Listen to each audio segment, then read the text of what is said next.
Halo kawan-kawan, rekan-rekan semuanya, selamat datang di Philofest Day 2 di sesi panel ide. Nah, hari ini kita akan ngebahas paper presentasi gagasan dari Mas Eko Priantoro, judulnya Agrikultural Digital, terus dari Mas Rangga Kalamahaswa, judulnya Filsafat, Antroposen, dan Pandemi, kemudian dari Bung Wilfriedus Demetrius Siga, judulnya Nasib Tubuh di Ruang Pasca Pandemi.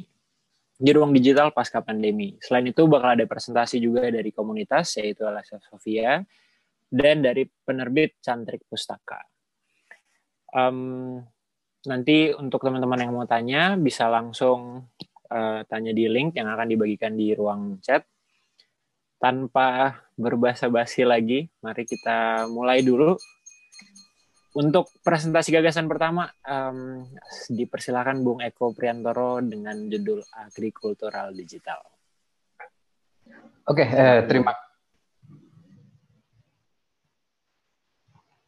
terima kasih Bung Fae, Fausto. Lama tidak berjumpa. Ya, untuk kali ini saya akan mencoba mempresentasikan ide atau gagasan yang saya bawakan tentang agrikultural digital. Saya akan langsung mulai saja karena waktunya sangat terbatas melalui PowerPoint.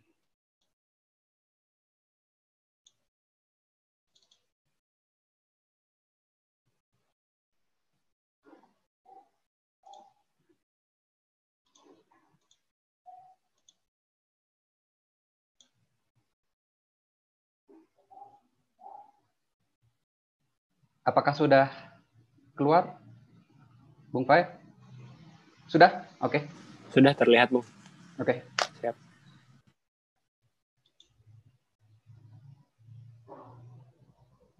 Ya,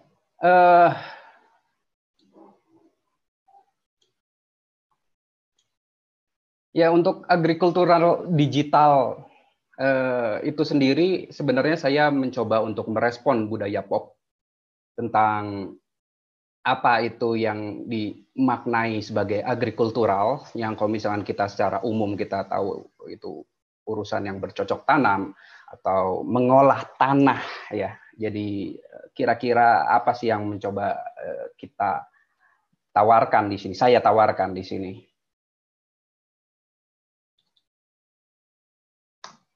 Nah, untuk agrikultural itu sendiri, oh ini maaf ada garis ya, saya nggak tahu ini kenapa. Maksudnya dari tradisi, pop, lalu digital, ini yang saya artikan sebagai sebenarnya kita perlu untuk meredefinisi ulang arti kata tradisi atau sesuatu yang lampau atau sesuatu yang sudah jamak gitu, sudah umum untuk dikenal orang, itu maksudnya apa sih? Apakah kita itu menganggap warisan itu sebagai tradisi? Apakah kita melihat sesuatu yang pemberian dari leluhur atau generasi di atas kita itu sebagai tradisi? Batas mana yang kita perlu untuk memframe atau membatasi sejauh mana kita bisa anggap tradisi? Itu rasanya perlu ada kritisi lebih lanjut tentang arti kata tradisi. Lalu pop sendiri kita anggap sebagai sesuatu yang kacangan, sesuatu yang kids, sesuatu yang remeh-temeh, yang sesuatu yang baru, yang biasanya berkenaan dengan sesuatu yang yang praktis saja gitu, tidak bermakna lebih, tidak bermakna lebih dalam lagi. Lalu apakah benar kalau misalkan digital itu yang kita mau angkat sekarang ini sebagai sesuatu yang pop, apakah justru digital itu sudah begitu ramahnya sama kita, sudah menjadi bagian dari kita? Itu yang mencoba saya sampaikan. Ya, pertama kali saya akan terangkan dulu awal mulanya ya, kita bicara soal sejarah dulu di sini tentang perkembangan teknologi dari zaman ke zaman. Tentu kalau misalkan secara yang dimaksud di sini adalah masalah komunikasi Kalau komunikasi itu saya mengambil frame di sejak mesin cetak, tentu sebelumnya manusia punya teknik-teknik tersendiri dari zaman batu misalkan. Ketika bahasa itu sesuatu yang masih sangat sederhana, berkembang lalu mulai mungkin pakai burung merpati atau pakai teknik-teknik yang bisa dianggap sederhana, lalu masuk ketika Johannes Gutenberg menciptakan mesin cetak. Ketika itu ideologi menjadi begitu eksponensial, begitu menyebar, karena bisa direproduksi dengan jumlah yang banyak. Setelah itu kita masuk ke zaman televisi. Televisi itu kita tahu sebagai alat, pada masa itu adalah alat yang bisa menyampaikan secara visual dan audio. Jadi televisi itu bisa dianggap sebagai alien, sesuatu yang baru sekali, sesuatu yang menawarkan pembaruan dalam kemajuan teknologi, tapi juga menawarkan kemajuan dalam bentuk komunikasi. Ya, penyebaran ideologi dan berita melalui media audiovisual yang menyediakan narasi gerak, warna, dan suara.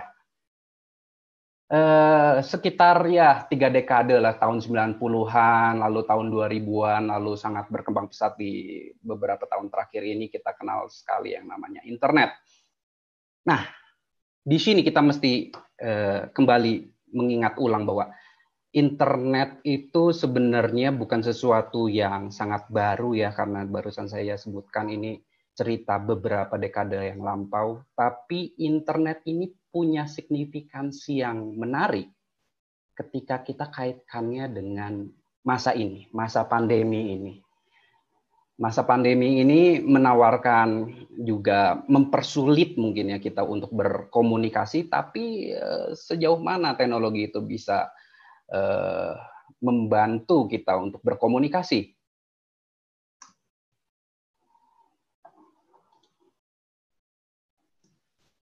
Nah, ini ada beberapa dibilang ahli atau filsuf, bisa kita artikan seperti itu, para pemikir-pemikir kampiun di ranah dunia ya. Biasanya datang dari dunia barat, ini kebetulan saya ambil contohnya dari tokoh-tokoh barat.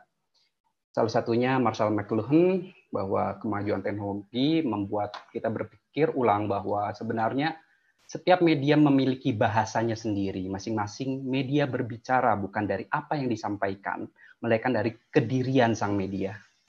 Aforisme yang terkenal dari McLuhan adalah medium is the message. Nah, McLuhan itu terkenal ya dengan kritiknya atau wacananya tentang apa sih yang ditawarkan oleh media. Jangan-jangan media itu berbicara dengan bahasanya sendiri. Mungkin bisa saya contohkan seperti kalau kita melihat CNN, kita akan tahu kira-kira CNN itu pemberitaannya seperti inilah. Kalau misalkan kita lihat misalkan Kompas, ya kira-kira kita tahu apa yang dibahas sama Kompas dan seterusnya.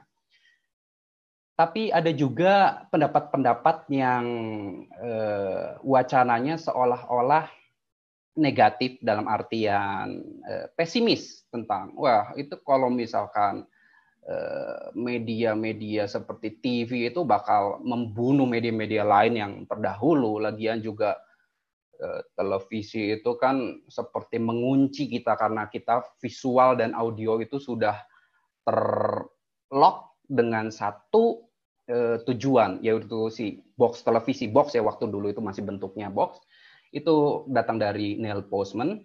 Neil Postman itu berkata media membentuk kebudayaan, seperti halnya Susan Sontag yang menganggap gambaran dunia berbentuk kamera yang merekam. Ya, Postman pesimis dengan kehadirannya televisi.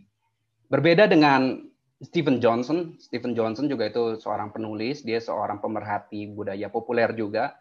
Bagi dia kemajuan teknologi, entah itu internet, entah itu TV, entah itu game, entah itu film-film yang bisa dibilang kacangan kelas B gitu ya, justru hadir, justru membuat kita itu lebih aware, lebih bisa untuk beradaptasi. Justru di saat itu insting dasar manusia itu akan terbentuk terbentur dan terbentuk menjadi suatu bentuk yang baru karena ya tentu saja manusia itu akan berkembang secara teknologi. Implosif, informasi dari televisi, film, video game melatih manusia untuk menjadi interdisipliner ya. Jadi gagasan ini juga sudah digaungkan berkali-kali bahwa semenjak teknologi informasi itu sangat besar, sangat luas, maka kita dengan mudah mengambil informasi-informasi yang tercecer atau yang terdapat di internet atau televisi atau manapun itu juga. Ada juga pendapat dari Jaron Lanier. Jaron Lanier itu kita mungkin kenalnya, dia lebih terkenal sebagai pencipta Google buat VR. Jadi dia adalah salah satu inisiator yang menciptakan virtual reality. Dia menciptakannya beberapa dekade yang lalu. Jaron Lanier itu menentang anggapan dari Ray Kurzweil. Ray Kurzweil itu seorang futuris yang kalau Ray Kurzweil itu menganggap masa depan internet itu justru membantu manusia mengenhance kemampuan manusia, memperpanjang tangan dalam tanda petik manusia. Jaron Lanier tidak beranggapan seperti itu. Mungkin pendapat Jaron Lanier itu mirip dengan pendapatnya Jean-Jacques Rousseau zaman dulu ketika globalisasi itu menyerang orang-orang yang punya kehidupan primitif tradisional gitu. Nah, itu beberapa pendapat para ahli atau para tokoh-tokoh dunia. Nah, ini saya ada refleksi juga tentang pandemi. Sebenarnya semenjak ada pandemi ini, apa sih yang baru? Kira-kira sih menurut saya tidak ada sesuatu yang baru. Tidak ada sesuatu yang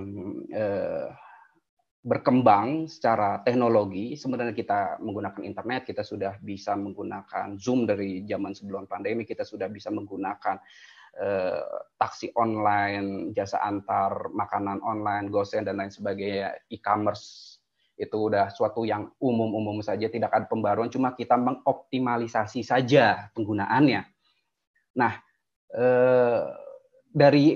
kalau misalkan kita tarik lagi, zoom out lagi kondisi ini, sebenarnya apa sih yang terjadi itu? Sebenarnya kita hanya mengulang-ulang saja kan sejarah, cuma dalam bentuk baju yang lebih modern, dalam kemasan teknologi yang lebih canggih sebenarnya.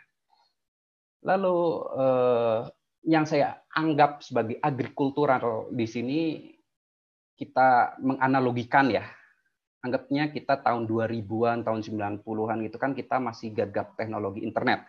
Tentu saja kita itu seperti food gathering gitu. Kalau misalkan orang zaman dulu kan belum bisa bercocok tanam, dia berburu makanan, mencari umbi-umbian atau mencari buah-buahan, lalu mulai berburu hewan. Jadi pengumpul, belum mencipta, belum bercocok tanam. Sama seperti halnya di internet. Internet pun mengalami disrupsi yang aneh-aneh. Seperti contohnya tahun 94 atau 95, kalau nggak salah itu ada .com bubble di Amerika, di pasar sahamnya. .com bubble itu orang-orang seolah-olah percaya sama pasar future, sama masa depan, bahwa nanti .com itu menjadi sesuatu yang sangat hebat, gitu, sesuatu yang menjadi komoditi yang menjual sekali. Dan si .com itu akhirnya pop up, si bubble-nya tahun 2000-an, sekitar 2000-2001-an, kalau nggak salah, 2000 ya. Nah, bahwa ternyata yang dianggap sama orang pada masa itu tidak sehebat yang dibayangkan. Itu terbukti dari pop up-nya bubble. Jadi ekonomi itu udah seolah-olah tidak percaya lagi sama yang namanya peningkatan nilai .com. Tapi tentu saja kita tahu itu tahun 2000. Sekarang kita sangat bergantung sama yang namanya internet ya. Sebenarnya kita naik lagi. Apakah ini sama kondisi sama Bitcoin, yang Bitcoin sempat melonjak tinggi sekali lalu drop habis-habisan, dan kita tahu sendiri sekarang Bitcoin mulai cryptocurrency, bukan Bitcoin ya. Cryptocurrency itu mulai merangkak lagi, dan kali ini dengan kondisi yang lebih pasti karena semua orang juga mulai menyadari ya ini saatnya kita udah menganggap sesuatu yang derivatif, dalam arti ya nilai tukar turunan-turunan seperti Bitcoin atau dompet-dompet kayak GoPay atau ShopeePay atau OVO itu kalau misalkan kita anggap sebagai hal-hal yang remeh-temeh, sekarang kita isiin terus karena kita butuh itu. Ya, ada satu pendapat menarik juga dari salah satu filsuf dari Prancis, Paul Virilio. Ini mazhab-mazhabnya Prancis ya, dekat-dekat sama Posmo. Pada dasarnya segala sesuatu hanya percepatan saja, bukan revolusi, bukan demokrasi dan lain sebagainya. Jadi ini kita hanya mengalami percepatan-percepatan zaman saja.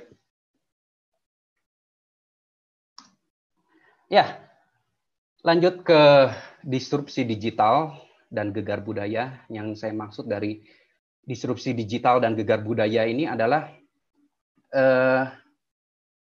ternyata orang-orang itu terpaksa atau dipaksa untuk menjadi pengguna aktif internet. Para orang-orang tua atau para orang-orang yang masih ini ya puritan bisa dibilang, yang tidak mau terlalu dekat dengan gadget, tidak terlalu dekat dengan internet, akhirnya dengan sangat terpaksa ya harus ikut juga. Misalkan sekarang ada penggiat filsafat yang ingin tetap berkomunitas, tentu akan dibatasi karena tidak boleh berkumpul terlalu banyak, tapi kan ada media ini ya, Philofest ID yang tentu saja kalau misalkan kamu tidak mau dekat sama digital ya tidak bisa ikut bagian dalam acara ini. Terus ya tentu saja ini perubahan ini semua aspek berpusatnya pada internet, berpusatnya pada teknologi, karena kita benar-benar nggak tahu ini bagaimana lagi. Kita mencari alternatif-alternatif, kita mencari substitusi untuk melanjutkan kehidupan kita. Kita beralih ke layar dan layar gitu. Sekarang kita sekarang di sosial ini selalu dibatasi dengan lembaran-lembaran layar. Ya, barusan juga saya sebutkan bahwa alat tukar menjadi berubah bentuk dan kita harus siap untuk nanti barang-barang seperti lembaran-lembaran kertas yang ada di dompet kita itu cuma alat alat barang antik gitu, yang kayak kita mengoleksi perangko. Kalau misalnya kita anggap perangko barang antik, mungkin suatu saat dompet yang diisi di dompet kita ini menjadi seperti perangko juga. Dan tentu saja data juga menjadi penting. Data itu menjadi salah satu komodita yang dianggap seksi, tapi apakah data itu seseksi yang dianggap? Ya kita masih belum tahu juga ya, karena ya toh kalau misalkan data segitu seksinya tentu nggak ada YouTube Ads.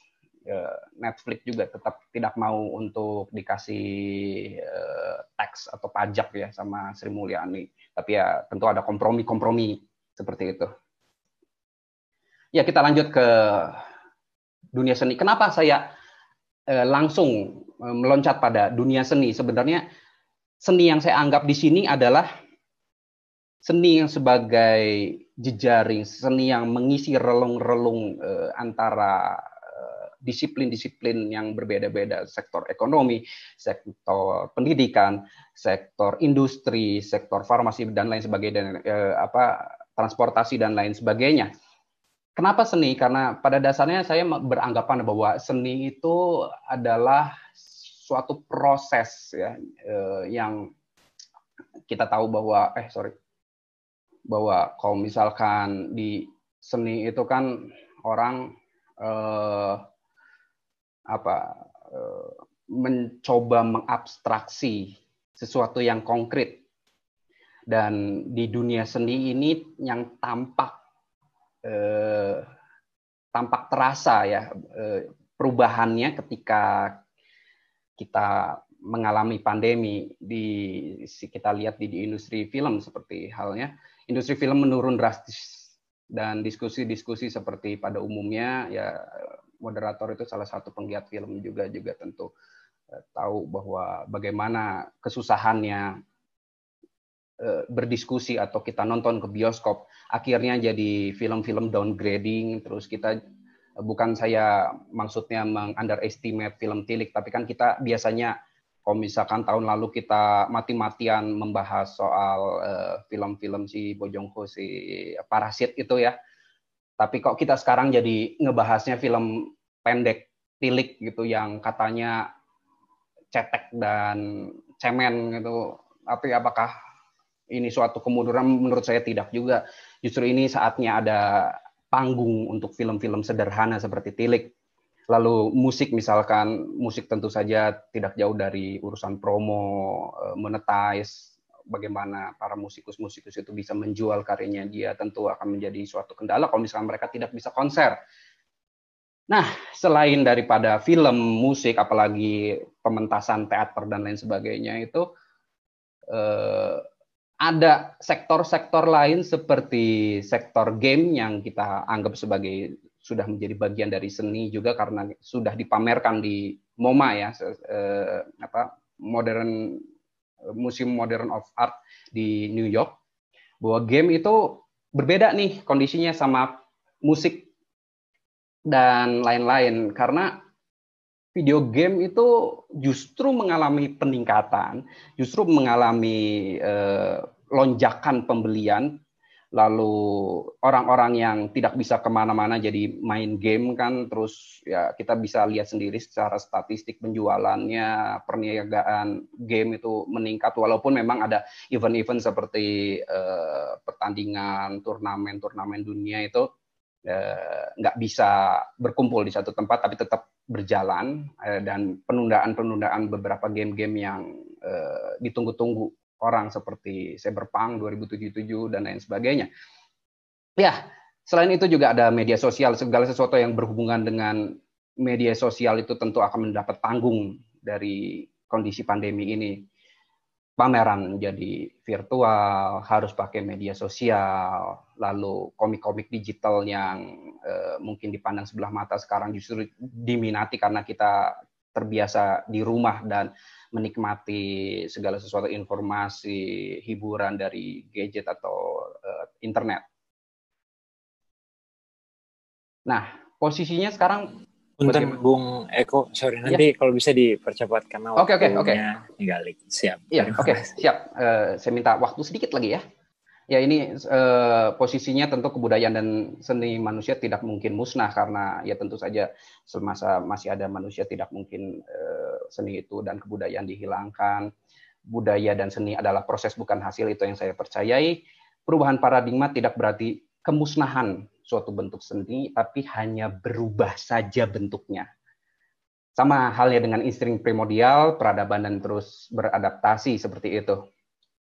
Ya, seni tradisi tidak akan tergantikan ya, tapi hanya mengalami penyesuaian, misalkan ya, pembatasan dan lain sebagainya seperti barusan saya terangkan, dan itu sebenarnya sudah terjadi. Seperti contohnya saya tulis di sini, kalau gladiator zaman dulu itu kan benar-benar bunuh-bunuhan, tapi kan istilah gladiator tetap dipakai dan mengalami penyesuaian sesuai dengan peradaban sekarang.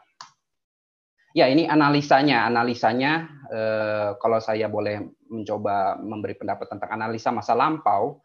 Kalau analisa masa lampau kan kita mempelajari ya peninggalan relik-relik, bagaimana dari zamannya bakteri pertama diciptakan sehingga berkelanjutan meteor dan lain sebagainya sampai penciptaan teknologi sekarang. Analisa masa lampau tampak pasti, namun masih saja ada perdebatan sampai sekarang. Walaupun segitu pastinya itu kan udah lampau, tapi tetap saja masih ada pemaknaan ulang. Lalu ke prediksi masa depan tidak pernah akurat, tapi selalu memukau. Apa yang kita lakukan sekarang juga sebenarnya salah satu mencoba untuk memprediksi masa depan. Sebenarnya kita nantinya bakal gimana, makanya sekarang buku-buku tentang motivasi, tentang prediksi menurut agama, kepercayaan kita terhadap vaksin yang sebenarnya phase 3 aja kita masih belum lewati ya. Seluruh dunia belum ada sih vaksin yang benar-benar tepat untuk corona, kita cuma mencoba-coba yang kita anggap benar saja. Nah, posisi filsafat itu merumuskan masa depan secara acak dan abstrak. Kalau seni itu secara abstrak tapi coba dituangkan menjadi satu media, entah itu gerak, tari, atau bentuk konkret. Jadi kira-kira seperti itulah yang saya mau jelaskan. Ya, ini bisa dibilang sebagai kesimpulan ya. Kesimpulan kita akan bertanya-tanya lagi masa depan mau jadi apa sih kita, karena ini akan menarik. Kita akan terus mencoba-coba, kita akan terus mencari tahu. Nah, segala itu prediksi atau bekal untuk masa depan seperti agama, motivasi, kiat sukses, biografi tokoh tertentu, kita punya waktu untuk mempelajarinya. Informasi datang secara implosif, ledakan ke arah dalam. Ya, seperti yang dikatakan John Baudrillard, itu semakin mudah untuk informasi, tapi kita perlu kerja ekstra untuk menyuling ya, karena saking banyaknya kita harus pandai-pandai memilah ini yang salah, ini yang benar. Kita harus pandai-pandai membatasi yang ini hoax, yang ini bukan. Tentu satu-satunya cara, nggak ada jawaban yang pasti seperti matematika, tapi satu-satunya cara yang saya tahu adalah berlatih. Kita kalau misalkan kita melatih otak kita, tentu kita semakin terbiasa. Nah, batasan disiplin juga semakin butuh untuk direstrukturisasi, karena toh sekarang kayak Filofest, filsafat bisa kemana-mana dan ada pembatasan-pembatasan disiplin itu semakin bias. Jadi apakah disiplin-disiplin yang mengacu pada satu titik tertentu seperti yang dibuat oleh, yaitu maaf kapitalis itu kan memang membentuk, kalau misalkan kuliah itu dari ekonomi, ada yang manajemen, ada yang nanti akuntansi, itu peruntukan secara khusus itu apa sekarang relevan. Menurut saya sekarang sudah tidak terlalu relevan lagi seperti itu. Bung Faye, kira-kira Oke, sebenarnya menarik banget. Terima kasih sebelumnya Bung Eko presentasinya. Dari sini kita bisa langsung lanjut ke sebenarnya sesi tanya jawab dulu. Paling nggak saya kasih waktu 5 menit. Kebetulan udah ada satu yang nanya Bung Eko. Ya. Jadi pertanyaannya adalah, apa alasan Lanier mengungkapkan bahwa internet dapat menyebabkan dekadensi peradaban? Seburuk apa dekadensi yang terjadi? Nah, ini pertanyaannya dari Mbak Nisa lewat app tadi. Oke. Itu dulu. Sama ini ada yang nanya juga. Jadi 2 pertanyaan dulu ya Bung ya. Kalau bisa nanti singkat-singkat. Iya, dalam yang dari Mas Bung Rando, dalam pemahaman filsafat, manusia lain dilihat sebagai diriku yang lain. Maka pertanyaan saya, apa pengaruh seni seperti film, musik, game dalam pemahaman filsafat mengenai manusia? Dalam hal ini manusia yang berinteraksi pada pandemik ini. 2 pertanyaan itu dulu, Bung. Silakan. Iya. Oke. Kalau misalkan Lanier itu lucu ya, walaupun dia itu berkontribusi banyak tentang pencapaian virtual reality. Kita tahu virtual reality ibaratnya gerbang utamanya kita sebelum kita, kalau misalkan Bung Martin kemarin menjelaskan tentang jangan-jangan kita itu hidup dalam dunia matrix gitu ya, dunia yang sebenarnya kita itu tinggal dalam satu tabung-tabung. Menurut saya bisa saja kita itu sekarang bukan hidup di dunia matrix, tapi justru karena kemajuan teknologi kita itu menguburkan diri ke dalam tabung-tabung itu sendiri. Karena kita mulai menyadari betapa mudahnya ternyata, ringkasnya ternyata praktis ya kalau misalkan kita itu hidup seperti itu. Mungkin yang lebih tepat saya bukan mengandaikannya ke dunia matrix, tapi ke dunia Wall-E. Di Wall-E itu kan orang-orang jadi ya udah aja gitu, semua serba otomatis, semua bekerja. Kalau misalnya Matrix itu kan distopia tentang teknologi, maka di Wall-E itu menjadi utopia. Jadi orang itu terlalu enak, jadi makannya hanya duduk-duduk, lalu jadi gemuk dan fisiknya menurun. Bisa saja seperti itu kan, insight lain. Nah, Jaron Lanier itu mungkin ya kita tidak bisa memaksakan bahwa kalau misalnya biarkan dia menciptakan teknologi, tapi kan perkembangan kepribadiannya dia, mungkin dia melihat sesuatu hal yang eksotis menjadi lalu tercerahkan, ya bisa-bisa saja dia untuk berpindah pendapat. Banyak kok filsuf-filsuf yang pada awal karirnya punya standpoint A, lalu di akhir-akhirnya menjelang kematiannya menjadi poin B. Seperti itu. Lalu tadi pertanyaan kedua itu tentang refleksi ya? Dampak sebenarnya pengaruh seni, film, musik dalam pemahaman filsafat di masa pandemi ini. Tadi kan Bung sempat singgung hal itu kan. Oke. Nah, kalau misalkan seni itu apa ya? Kalau misalkan kita lihat secara turunan seni gitu, dalam artian seni yang bukan abstrak, seni itu yang bukan adiluhung, seni sebagai game, kita melihat seni sebagai film, kita melihat seni sebagai musik yang streaming gitu ya, tentu saja itu menjadi katarsis ya, kita jadi pelampiasan kesusahannya kita ternyata kita bisa bahagia juga walaupun kita hobinya traveling, tapi ya kita menikmati musik, kita menikmati game, kita menikmati film di rumah juga bisa tentu. Tapi si film-film itu sendiri, musik-musik itu sendiri tentu mengalami perubahan. Saya tidak berani mengatakan downgrading ya, mengalami perubahan tentu saja karena misalkan film-film dengan budget besar kan tentu butuh keluar outdoor, butuh syuting yang lebih tidak tertutup dan menjaga protokol seperti saat ini. Jadi tentu saja itu ada pengaruhnya dan itu kita bisa memetakan lebih lanjut, tapi nggak mungkin sekarang. Oke, siap Bung. Sebelumnya terima kasih kawan-kawan, ini antusiasmenya tinggi banget, banyak banget pertanyaan-pertanyaan yang udah masuk. Ini kami tampung dulu. Bung Eko, makasih banyak presentasinya. Nanti kalau misalkan masih ada sisa waktu, kita akan balik lagi buka sesi pertanyaan umum. Untuk sekarang kita lanjut dulu ke Bung Rangga untuk membicarakan papernya soal filsafat, antroposen, dan pandemi. Dipersilahkan ruang Zoom dan waktunya, Bung. Bung. Halo, cek. Suara saya masuk? Suara saya masuk? Masuk, Bung, masuk. Oke, terima kasih Bung Moderator. Saya akan mempresentasikan hasil dari refleksi dan juga penelitian beberapa waktu terakhir mengenai antroposen, filsafat, dan juga pandemi. Saya Rangga Kalamaswa di sini akan mempresentasikan bagaimana kemudian filsafat itu bisa lahir dari situasi saat ini, situasi pandemi, dan juga situasi epos antroposen. Oke, langsung saja. Pertama mungkin ini sedikit kita ngobrol-ngobrol soal bagaimana pandemi bisa menumbuhkan semacam awareness terhadap diri kita atau lingkungan kita bahwa kemudian kesehatan itu menjadi sesuatu hal yang penting. Nah, pandemi itu sendiri yang kita tangani hari ini yaitu berkaitan dengan coronavirus.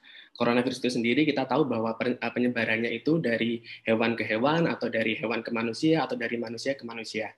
Dan status saat ini COVID-19 menjadi status pandemi global. Nah, lalu kita sedikit berusaha untuk merefreshing pikiran kita bahwa kita pernah mengalami transisi dari status yang keadaannya normal-normal saja menjadi keadaan yang new normal atau saat ini kita jalani. Nah, pertama kali kita tahu bahwa COVID-19 itu dilaporkan sejak Desember 2019. Nah, awalnya kita sebagai masyarakat Indonesia menganggap itu remeh. Itu bukan suatu kejadian yang luar biasa. Apa yang menjadi persoalan itu adalah ketika kita melihat kematiannya itu ada di sana, bukan di sini atau bukan di sekitar kita. Kita juga sering sekali menemui bahwa banyak sekali lelucon yang menghibur seperti meme-meme. Sebenarnya itu semacam ya trik-trik yang kita gunakan untuk menyembunyikan ketakutan kita kan. Nah, tapi pada akhirnya COVID-19 kemudian naik menjadi status pandemi global sekitar Rabu 11 Maret 2020. Nah, karena kita sebelumnya hanya bergantung pada data yang sudah dihasilkan oleh WHO misalnya, kemudian 3 hari kemudian, Sabtu 14 Maret 2020, akhirnya COVID-19 menjadi bencana nasional Indonesia. Di sini kita semacam sebagai manusia Indonesia sering sekali membuat strategi-strategi yang menghibur diri kita, membuat meme seolah-olah corona itu bukan hal yang menakutkan. Tapi kemudian setelah corona itu masuk, kita kemudian berpikir 2 kali bahwa corona ini menjadi suatu hal yang berbahaya dan mungkin mengancam kehidupan kita sekitar. Artinya kematian yang ada di sana kemudian bergeser menjadi kematian yang ada di depan kita. Bahkan mungkin kita sudah tahu bahwa kita sendiri sudah banyak sekali membuat alternatif obat herbal, kalung corona, dan lain sebagainya. Ya, yang penting itu usaha, tapi pada akhirnya kita akan bergantung pada yang namanya vaksin, dan kita tahu beberapa hari terakhir ini vaksin mungkin sudah datang di Indonesia dan itu akan segera disebarkan. Tapi kemudian yang menjadi fokus penelitian saya adalah saya ingin melihat bagaimana awareness masyarakat kita terhadap COVID-19 dan juga antroposen itu sendiri. Nah, sebelumnya kita merefresh kembali bahwa kita pernah mencapai titik tertinggi per 3 Desember 2020 sekitar 8.369 kasus yang bertambah dan jumlah meninggal itu 17.355, tetapi jumlah yang meninggal ini kita asumsikan bahwa dia tidak pure karena penyakit COVID-19, karena COVID-19 ini sendiri menjadi pandemi juga disertai dengan jenis-jenis penyakit penyerta lainnya. Nah, artinya masyarakat kita juga punya problem kesehatan yang belum terselesaikan, kemudian ditambah atau diperparah dengan datangnya pandemi. Dan problem-problem penyakit bawaan sebelumnya inilah yang kemudian mempercepat dan memberikan semacam masalah lain untuk kemudian harus segera diatasi. Nah, status COVID-19 pada Desember 2020 di seluruh dunia kita tahu bahwa jumlah kematiannya hampir mencapai 1,5 juta jiwa. Dan itu menjadi suatu hal yang urgen dan pada akhirnya seluruh dunia menyatakan bahwa ini sebagai pandemi global. Nah, kita kemudian menyetujui bersama bahwa ini sebagai pandemi global, kita harus menyelesaikan bersama bagaimana solusinya. Meskipun kita tahu bahwa solusinya kita harus mengisolasi diri, setiap negara harus menutup jalur perdagangan, jalur transportasi, dan sebagainya. Nah, kita tahu di situ ada sisi yang menarik, bahwa masyarakat kemudian berusaha untuk merefleksikan dirinya ketika mereka mengisolasikan dirinya. Mereka berkata bahwa, ketika kita mengurangi luaran emisi gas, kita bisa menurunkan setidaknya karbon yang ada di atmosfer kita. Kita bisa melihat bagaimana perbandingan foto di beberapa negara sebelum dan sesudah adanya COVID-19 seperti itu. Kemudian tingkat polusi kemudian turun, tapi itu kan awal-awal ya, itu awal-awal ketika kita bisa artikan sebagai semacam PSBB awal, kita bisa melihat, ternyata langit Jakarta sekarang lebih cerah ya daripada sebelumnya, tapi hari ini itu tidak lagi. Di satu sisi, kita punya masalah yang berkaitan dengan antroposen. Antroposen itu nanti akan saya jelaskan, masalahnya adalah bagaimana kita mengelola sampah kesehatan yang kita gunakan selama pandemi ini. Apalagi seperti penggunaan masker dan lain sebagainya. Itu yang kemudian menjadi problem tersendiri, apakah kemudian strategi yang kita lakukan itu tidak akan berdampak dengan lingkungan kita. Seperti itu, karena orientasi kita kembali pada bagaimana caranya manusia itu survive. Meskipun kita tahu bahwa jumlah dari 7 miliar manusia hanya baru 1,5 juta yang meninggal dunia. Seperti itu. Itu in case COVID-19. Karena presentasi ini waktunya singkat, sebenarnya saya akan masuk ke pembahasan yang kedua, yaitu mengenai antroposen. Lalu apa sih hubungannya antroposen dan juga pandemi? Mungkin kita saat ini melupakan antroposen itu sendiri. Nah, antroposen itu seperti apa? Antroposen itu semacam ide alternatif tentang skala waktu geologi yang menggantikan Holocene. Jadi, kalau di geologi itu ada bermacam-macam skala waktu geologi, kita pernah melewati Pleistosen akhir, manusia purba pertama, kemudian transisi zaman es yang kemudian kita kenal sebagai Holocene, dan sampai sekarang Holocene menjadi skala waktu formal geologi. Tapi kemudian pada tahun 2000-an alternatif tesis yang diajukan adalah mungkin saja kita sekarang sudah ada pada epos atau era antroposen itu sendiri. Nah, antroposen itu seperti apa? Antroposen itu salah satu cirinya yaitu aktivitas antropogenik atau aktivitas kemanusiaan yang menyebabkan kemungkinan adanya transisi skala waktu geologi. Jadi yang dari Holocene menjadi antroposen. Nah, antroposen itu sendiri mencirikan manusia sebagai geological force. Kalau sebelumnya di Pleistosen, di Holocene, alam kita andaikan bahwa dia memiliki potensi yang lebih besar sebagai geological force, manusia hari ini memiliki potensinya yang sangat besar. Kita bisa tahu mungkin hampir seluruh peta yang kita jelajahi itu sudah berwarna, kan? Artinya manusia secara tidak langsung telah mengubah struktur geologi yang kita pahami saat ini. Kemudian, tetapi antroposen itu sendiri belum terratifikasi secara formal. Mengapa demikian? Karena kita masih belum menemukan golden spike atau titik emas di mana sebagai penanda transisi dari waktu geologis satu ke waktu geologis lain. Ketika kita mengetahui penanda transisi waktu dari Pleistosen akhir ke Holocene dari Pleistosen akhir ke Holocene awal, kita tahu bahwa di situ perubahan dari zaman es, kemudian musim panas yang lebih panjang, dan akhirnya es mencair dan masuk ke fase berikutnya, yaitu fase Holocene. Kemudian saya mengidentifikasi sejauh penelitian saya menemukan bahwa ada 3 kemungkinan tesis itu bisa diratifikasi. Pertama yaitu intervensi awal manusia, kedua yaitu revolusi industri, dan yang ketiga the Great Acceleration. Oke, kemudian kita masuk bahwa ini salah satu contoh golden spike atau titik emas di situ. Artinya ketika kita ingin memverifikasi antroposen itu sendiri, berarti kita harus menemukan di mana sih titik emas yang bisa kita temukan. Apa nanti buktinya itu seperti apa gitu kan? Karena buktinya itu terlalu banyak sekali. Nah, di sini kita secara volume memang kita masih di Holocene ini dan di Pleistocene akhir. Kemudian masuk ke Holocene, tapi kemudian Anthropocene itu belum diratifikasi. Kenapa? Karena kita masih belum menemukan buktinya. Mengapa itu sulit? Karena bukti yang dipaparkan oleh Anthropocene adalah bukti yang sifatnya diakronik, artinya secara terus-menerus seperti itu. Dan itu lebih cocok untuk kita lihat pada pembahasan antropologi, mungkin pada pembahasan paleontologi dan sebagainya. Nah, tesis Anthropocene di sini dia ingin menyertakan bahwa kemudian manusia sangat mendominasi bagaimana struktur luar geologi itu terbentuk.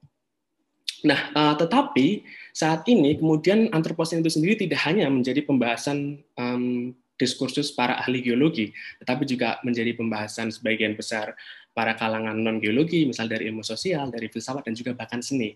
Artinya Anthropocene kemudian mempertanyakan kembali bagaimana status manusia di zaman sekarang, di era sekarang, apalagi perubahan yang senantiasa berubah sangat cepat dan sangat kompleks sekali. Dan kemudian bagaimana relasinya dengan manusia? Apakah kemudian manusia akan tetap seperti ini ataukah dia akan berubah dan lain sebagainya?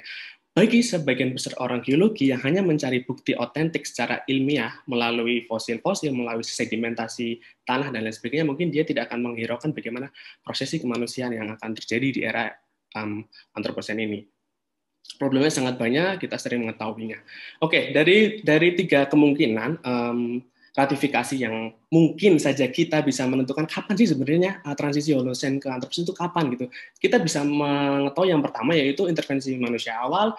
Anthropocene purba di sini teorinya ingin menjelaskan bahwa pendekatan diakronis sangat memungkinkan. Revolusi agrikultur muncul.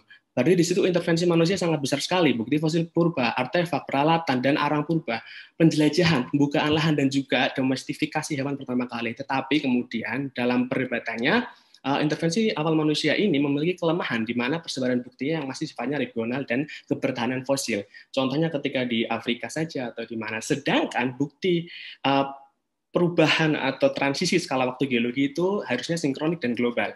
Contohnya ketika kepunahan kelima, dinosaurus punah, itu kan sinkronik dan itu secara global. Seperti itu. Lalu ini contohnya seperti ini, kalau kita direntangkan intervensi manusia awal, berarti mulai dari 3 juta tahun yang lalu sampai hari ini, bagaimana kemudian bukti-bukti diakronik itu dikumpulkan dan menjadi satu, seperti itu. Tapi itu cukup sulit karena buktinya dianggap sebagai lokal.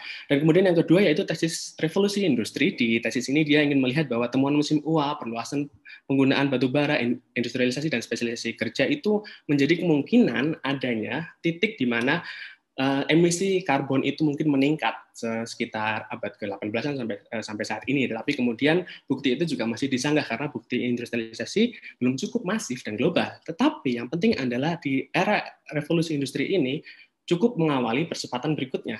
Nah, percepatan berikutnya apa? Percepatan berikutnya itu muncul setelah Perang Dunia Kedua. Setelah Perang Dunia Kedua sering sekali dikenal penandanya 1950-an, 1960-an, ketika setiap negara-negara maju mulai berkembang, titik ledakan aktivitas sosial ekonomi masyarakat sudah semakin besar, kemudian muncul banyak sekali tren-tren yang di mana akselerasi itu mulai muncul.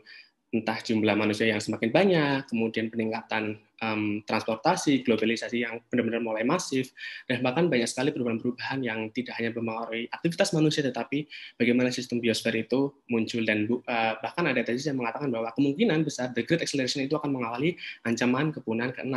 Ketika kita tahu bahwa kepunahan ke-5 itu ada di dinosaurus, misal katakanlah seperti itu. Nah, titiknya di sini kita bisa lihat bahwa titik 1990-an para ahli Anthropocene kemudian mungkin di The Great Acceleration itu bisa menjadi pembuktian bahwa kemudian transisi skala waktu geologi itu akan dimungkinkan. Ini adalah planetary Menderes. Di sini dia ingin melihat bahwa kemudian ada hal-hal yang mungkin cukup riskan. Kita ketahui bahwa misalnya diversifikasi genetik itu mulai riskan hari ini, nitrogen dan fosfor mulai tinggi dan kemungkinan besar itu bisa mengancam sistem ekologis kita. Nah, lantas bagaimana saya ingin membuktikan bahwa kemudian tesis Anthropocene itu bisa ada bagi saya sendiri kemungkinan besar adalah kita melakukan pendekatan secara geologis, yaitu pendekatan teknostratigrafi. Intinya kita melihat teknofosil. Mengapa harus teknologi? Karena teknologi adalah sesuatu hal yang kemudian dibuat oleh manusia dan itu bisa dibuktikan secara material seperti itu. Artinya ketika plastik, botol atau handphone teman-teman semua itu sudah memfosil, artinya itu mungkin bisa menjadi pembuktian fase transisi berikutnya. Nah, ini secara singkat seperti ini, bahwa kemudian teknofosil itu menyebar dan berevolusi. Ini salah satu contoh gambaran bahwa seni teknofosil masa depan itu sangat memungkinkan. Ini hanya sebagai gambaran. Bayangkan jika fosil yang ditemukan adalah seperti ini di masa depan. Kita mungkin akan menemukan 100 tahun lagi atau 200 tahun lagi. Atau mungkin kalau kita punah, mungkin alien yang menemukan atau robot dengan kecerdasan buatan misalnya. Lalu secara filosofis, bagaimana status manusia di antroposen? Sekali lagi, antroposen bukan antroposentrisme, karena dia adalah wacana geologi. Antroposen menempatkan bahwa bumi sebagai entitas yang tidak lagi stabil, apalagi dapat diprediksi karena terra incognita tadi. Ketika kita mundur di Holocene, Pleistocene, dan lain sebagainya, diasumsikan itu masih bisa diprediksi secara adekuat. Kemudian artinya manusia tidak dapat mengklaim peran dominasinya secara eksklusif. Antroposen adalah geologi, manusia kembali lagi sebagai agen geologinya di situ. Jadi dia masuk di dalamnya menjadi objek. Kalau kita mengandalkan manusia di atas segalanya, tapi kemudian di tesis antroposen itu dipertanyakan kembali. Dan yang terakhir adalah kesadaran akan situasi kondisi yang direferensikan pada antroposen muncul tidak sejak awal, tetapi setelah akumulasi aktivitas antropogenik secara bertahap. Contohnya hari ini kita sadar bahwa kita mengalami perubahan yang sangat pesat, mungkin ancaman pemanasan global atau perubahan iklim. Tetapi ketika kita mundur di era revolusi industri, orang-orang ketika menggunakan batu bara, pada waktu itu mungkin dia tidak punya rasa bersalah, ya sudah kita lakukan saja. Baru hari ini kita awareness-nya, padahal itu problem akumulasi sebelumnya. Lalu pertanyaannya adalah, apakah ada relasi antara antroposen dan juga pandemi? Apakah pandemi bisa memperlambat laju antroposen tadi? Apakah pandemi memiliki korelasi signifikan terhadap ratifikasi antroposen? Apakah antroposen berpengaruh terhadap wabah global? Jadi ini pertanyaan yang kemungkinan harus kita jawab nantinya. Nah, salah satu jawabannya adalah the Great Acceleration sangat memungkinkan the risk acceleration. Jadi risiko yang mungkin dipercepat. Artinya kita tahu bahwa di Wuhan itu sekitar 1980-an kita tahu di sana ada wabah, bukan Wuhan tapi di Cina ada wabah, tapi kemudian kenapa itu tidak bisa menjadi pandemi global? Karena yaitu salah satu problemnya adalah percepatan mobilitas, percepatan transmisi dari manusia ke manusia lainnya itu sangat pelan, berbeda dengan hari ini. Artinya percepatan transmisi penyebaran virus global itu sangat dipengaruhi oleh the Great Acceleration tadi. Salah satunya adalah transportasi. Di sini adalah yang penting di sini sebenarnya. Bagaimana kemudian yang harus kita lakukan untuk membedakan apa yang membedakan antara antroposen dan juga pandemi? Kita bisa ambil banyak sekali contoh kasus antroposen, tapi saya akan mengambil 2 kasus, yaitu dalam kasus perubahan iklim dan juga kerusakan ekologis. Di pandemi kita ambil contoh yang saat ini kita alami, yaitu COVID-19. Faktor kausalnya dia lokal, itu muncul di Wuhan, kemudian antroposen itu bisa lokal, bisa global. Artinya mungkin saja itu muncul ketika di Inggris, revolusi industri, dan lain sebagainya, tapi kemudian dampak wilayahnya bisa global. Dua-duanya dampak wilayahnya global. Waktunya, COVID-19 cepat, antroposen waktunya lambat. Ancamannya kematian, antroposen, ancamannya adalah kerusakan. Siapa yang terdampak? Ketika COVID-19 sebagai virus yang terdampak hanyalah spesies saja, tetapi antroposen yang bisa terdampak semuanya. Area sifatnya, area itu bisa menjangkau pada sistem ekologisnya juga spesiesnya.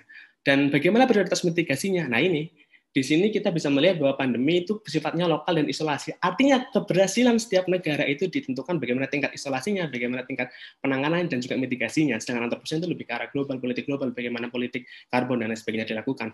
Dan tingkat urgensinya di sini pandemi menjadi tinggi. Mengapa? Karena kita melihat pandemi itu ada di depan kita. Pandemi kematian seolah-olah ada di depan kita. Sedangkan antroposen jauh. 100 tahun lagi, 200 tahun lagi.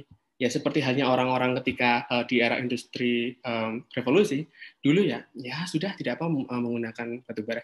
Kemudian tindakan kesadarannya lebih tinggi dan antroposen itu lebih rendah. Kemudian di sini ada tingkat pencegahannya. Ketika COVID-19 mungkin kita bisa mencari cara dengan vaksin, imunitas kerumunan misal, tapi di antroposen kita lebih lihat bagaimana memperbaiki sistem aktivitas antropogenik. Persamaannya adalah dua-duanya sama-sama termediasi dan ditransmisikan oleh manusia. Lalu proyeksi yang dimungkinkan adalah ada 2 skenario, skenario harapan dan juga skenario keterputusasaan. Harapan artinya kita harus beradaptasi dengan lingkungan, beradaptasi dengan kondisi pandemi saat ini dan juga kemungkinan besar bagaimana kita menghadapi ancaman dari perubahan iklim dan lain sebagainya, mengubah cara pandang kita terhadap alam, multi spesies. Kita pikirkan kembali, relasi kita tidak hanya sekedar dengan manusia dan manusia, tetapi dengan multi spesies, dan manusia dengan virus, manusia dan hewan dan lain sebagainya, dan juga non manusia. Kemudian mengatasi kerentanan manusia dengan segala risiko yang dimungkinkan. Risikonya adalah mungkin kita sekarang sedang mengorbankan 1,5 juta orang karena kita tahu pandemi, tapi ya kita tahu dengan itu kita belajar banyak, meskipun sedikit ironis. Kemudian skenario yang kedua yaitu skenario keterputusasaan. Ya sudah, seperti yang sudah-sudah. Alam diciptakan untuk manusia, manusia pakai, sejahtera sudah. Kepunahan-kepunahan pasti akan dapat cepat atau lambat. Bumi mungkin akan makin panas, ya sudah kita habisi saja apa yang ada seperti itu. Dan di sini lebih melihat bahwa mungkin kita lebih berasa pesimis dan kita tidak punya ketidakpercayaan seperti hari ini. Mungkin kita semua, apakah kemudian kita bisa mensurvei bahwa seluruh manusia di dunia ini percaya dengan pemimpinnya atau percaya dengan sesama, itu masih perlu untuk dipertanyakan kembali. Dan jawaban terakhir dari ini adalah, karena kita di forum filsafat, filsafat pasca pandemi itu seperti apa, ketika kita seharusnya merenungkan seperti apa. Dari dua pemaparan tadi kita bisa kemudian mempertanyakan lagi. Saya di sini justru malah memberikan pertanyaan, bukan jawaban. Oke, pertama yaitu mempertanyakan ulang bagaimana status manusia dan alam, apakah manusia termasuk di dalam atau di luar, atau terlepas, atau bagaimana kerangka strukturnya. Kemudian filsafat pasca pandemi menelusuri kembali pertanyaan penilaian apa itu manusia itu seperti apa sebenarnya seharusnya. Kemudian pertanyaan tentang masa depan manusia, dan pandemi memberikan ruang pemberhentian sementara, artinya untuk kita berpikir kembali untuk tindakan apa yang kita pilih untuk masa depannya. Dan pasca pandemi menjadi awal manusia, mungkin awal ya, untuk berani menyelesaikan pekerjaan rumahnya tentang kekerapuan manusia itu sendiri dan dilema masa depan alam antroposen yang masih tersisa. Kita masih punya PR banyak, walaupun kita sekarang fokus pada pandemi itu sendiri. Oke, terima kasih. Maaf waktunya mungkin kelewatan. Terima kasih. Nggak apa Mas, menarik banget presentasinya. Tadi di kolom chat Zoom udah ada Mas Rangga Mahasiswa Fans Club juga. Wah. Ini ada pertanyaan yang udah diajukan sih Mas sama Bung Ajo Kawir. Nah, katanya secara general pandemik membawa benefit besar bagi manusia, baik dari segi imunitas atau persoalan behavior, misal merujuk kesadaran kesehatan melalui gerakan cuci tangan dan lain sebagainya. Pertanyaannya, tawaran benefit apa yang bisa dilihat dari antroposen yang tengah menggejala ini? Oke. Tadi cuci tangan, terus? Jadi, secara general pandemik membawa benefit besar dari imunitas atau persoalan behavior. Ya. Nah, tawaran benefit apa yang bisa ditawarkan atau dilihat dari antroposen yang tengah menggejala ini? Bung Ajo. Terima kasih, Mas. Jadi tawaran yang bisa kita ajukan adalah ketika antroposen kemudian kita harus melihat kembali bagaimana struktur geologis yang telah kita ubah, karena kita di situ kan ada aktivitas antropogenik ya, kita mengubah struktur geologis secara bersama, kita kemudian membuat jalan raya yang dimana kemudian membatasi di mana di sana adalah alam ketika ada hutan, di sini kota berarti milik manusia dan sebagainya. Kemudian di situ kita bisa memikirkan kembali bahwa ternyata relasi kita dengan yang bukan manusia atau non manusia sendiri itu ternyata memiliki urgensi yang perlu kita pikirkan kembali. Dan soal masalah higienitas, kemudian masalah kesehatan di situ, yaitu salah satu perwujudan kita sebagai manusia untuk menghadapi perubahan tadi. Artinya ketika kita sudah berani untuk ya kita sudah mengusahakan untuk isolasi, semacam PSBB dan lain sebagainya, itu salah satu bentuk adaptasi kita. Artinya kita kembali lagi sebagai manusia, ya meskipun kita sudah berbuat banyak selama kurun waktu 11.600 tahun terakhir, tapi pada akhirnya kita akan beradaptasi. Yang jadi masalah adalah ketika kita beradaptasi, apa yang akan kita korbankan seperti itu. Apakah sesamanya atau non manusia, itu yang kemudian menjadi selalu dilema di situ. Seperti itu. Terima kasih. Oke, Bung. Sebenarnya ini ada pernyataan yang menarik dari papernya, Bung. Bung bilang tugas filsafat pasca pandemi tidak lebih dari ruang berdialog untuk menyadari bahwa sejauh mana kerapuhan manusia dengan manusia lainnya, serta usaha untuk memperkuat sesamanya, dan sejauh mana kita berdamai dengan alam. Nah, berarti sebenarnya tadi kan Bung sempat beberapa kali bilang menyuguhkan ide, kita harus harapan solusi apa sih? Ya solusi. either harapan atau keputusasaan. Kalau harapan kita bisa lebih harmonis semalam. Nah, apabila filsafat itu sebenarnya tidak lebih dari ruang berdialog, berarti sebenarnya yang lebih dibutuhkan apa tuh, Bung, supaya bisa mencapai keadaan harapan itu? Ya, artinya kemudian filsafat kan tidak hanya berdialog, tapi kemudian dia bagaimana bisa mentransmisi idenya. Kan? Karena kita juga yang lain, kita kemudian tidak bisa hidup eksklusif. Artinya kita hanya berdialog terus, tapi kemudian bagaimana kita bisa melakukan tindakan yang nyata, itu yang kemudian menjadi pernyataan tepat untuk antroposen itu sendiri. Karena antroposen kan juga suatu hal yang menyeramkan menurut saya. Artinya ketika antroposen diratifikasi, berarti struktur paling atas sedimentasi geologis di atas itu sudah banyak sekali bukti-bukti fosil, plastik dan lain sebagainya itu yang sudah membantu. Berarti parah sekali kan kondisi lingkungan pada waktu itu. Nah, sebelum itu terjadi, kita sudah mengalami pandemi nih. Kita sudah tahu bahwa kematian itu sudah ada di depan kita, model-model pandemi ini. Tapi untuk antroposen sendiri, kondisi lingkungan hari ini, kita tidak pernah memproyeksikan untuk berapa ratus tahun terakhir, misal seperti itu. Karena ya sudah, ujung-ujungnya ya kita cukup untuk diri sendiri, ya kita nggak mikirin yang lainnya, misal seperti itu. Menarik banget sih, Bung, sebenarnya. Berarti untuk teman-teman yang punya ketertarikan sama topik ini, atau misalkan yang punya pola pikir 100-200 tahun ke depan, kayaknya bisa langsung kontak Mas Rangga untuk membuat sesuatu setelah berdialog di sesi ini. Bung, makasih banget presentasinya. Sekarang kita... Mohon maaf tidak bisa... Wah, nggak apa-apa, Bung. Keren banget presentasinya. Next, kita akan lanjut ke Bung Wilfriedus Demetrius. Bung, silakan waktu dan tempat dan bahasannya dipaparkan ya tentang nasib tubuh di ruang digital pasca pandemi. Silakan Bung Wil.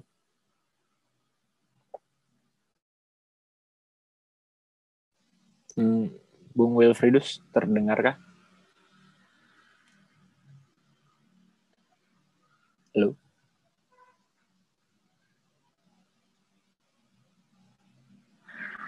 Oh, mic-nya masih off. Sorry. Coba kita unmute. Bung ada, boleh minta tolong. Oke. Silakan Bung di-unmute. Oke, siap. Kedengaran? Kedengaran, Bung. Oke. Saya share screen. Baik.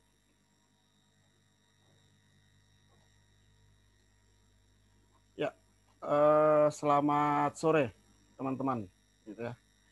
Tadi 2 presentasi di awal itu cukup menarik gitu ya. Bahkan buat saya, malah saya pikir ini presentasi saya ini jadi kesimpulan gitu ya. Semacam kesimpulan kecil gitu ya. Tidak semua hal itu bisa saya simpulkan, tetapi saya malah melihat semacam kesimpulan kecil yang pada akhirnya bermuara pada pertanyaan adalah bagaimana sebenarnya filsafat itu harus bertindak gitu ya. Saya setuju gitu ya, saya menggarisbawahi bagian terakhir dari paparan Bung Rangga tadi gitu ya, bahwa filsafat tidak berhenti pada wacana saja, tetapi filsafat harus diterjemahkan dalam tindakan. Kalau banyak filsuf mengatakan bahwa filsafat itu sebagai salah satu way of life, ya sekarang adalah saatnya gitu ya untuk bagaimana menghidupkan ya, kemudian menerjemahkan, memanifestasikan filsafat sebagai sebuah tindakan. Baik, teman-teman, ada 2 hal yang menjadi latar belakang dari presentasi saya. Yang pertama itu adalah perseteruan antara kaum pesimistik dan juga yang optimis, gitu ya. Ketika kita masuk dalam situasi atau krisis pandemi, gitu ya, rasa ataupun juga gejolak itu bermunculan. Ya, 2 gejolak utama yang muncul itu adalah lahirnya orang-orang yang pesimis, gitu ya. Sebenarnya dunia ya saat pandemi ini mau dibawa kemana gitu ya, nasib manusia setelah pandemi ini mau dibawa kemana, nasib alam ya, nasib ekologi setelah pandemi ini mau dibawa kemana, itu yang pertama. Lalu kemudian yang kedua itu adalah kaum optimis ya, orang-orang yang optimistik dengan peradaban setelah pandemi ini gitu ya. Apa yang membuat, pertanyaan yang kemudian muncul adalah apa yang kemudian membuat orang-orang itu menjadi optimis gitu ya setelah pandemi. Istilah yang kemudian muncul, teman-teman ya, ini saya kemudian merangkum ya, apa sih yang muncul selama pandemi ya, istilah-istilah yang saya kira cukup familiar gitu ya dengan selama masa pandemi gitu ya. Yang pertama adalah isolasi mandiri, lalu kemudian Bung Will, sorry, presentasinya mungkin boleh di full screen biar kita enak nyatetnya. Siap. Terima kasih, Bung. Istilah-istilah yang kemudian muncul gitu ya selama masa pandemi itu adalah isolasi mandiri, lalu kemudian protokol kesehatan 3M, lalu ada work from home, lalu the new normal gitu ya. Nah, istilah-istilah ini teman-teman ya sebenarnya membawa kita pada 3 kebutuhan mendasar gitu ya. Kalau sebelumnya kita hanya mengenal ada sandang, pangan, dan papan gitu ya, mungkin ada satu kebutuhan yang mendasar, apalagi ketika masuk ya di era disrupsi gitu ya, revolusi industri gitu ya. Bahkan kita semua sadar benar bahwa revolusi industri itu kan hampir muncul bersamaan atau bahkan digembar-gemborkan ya, dibesar-besarkan itu hampir bersamaan dengan pandemi itu muncul gitu ya.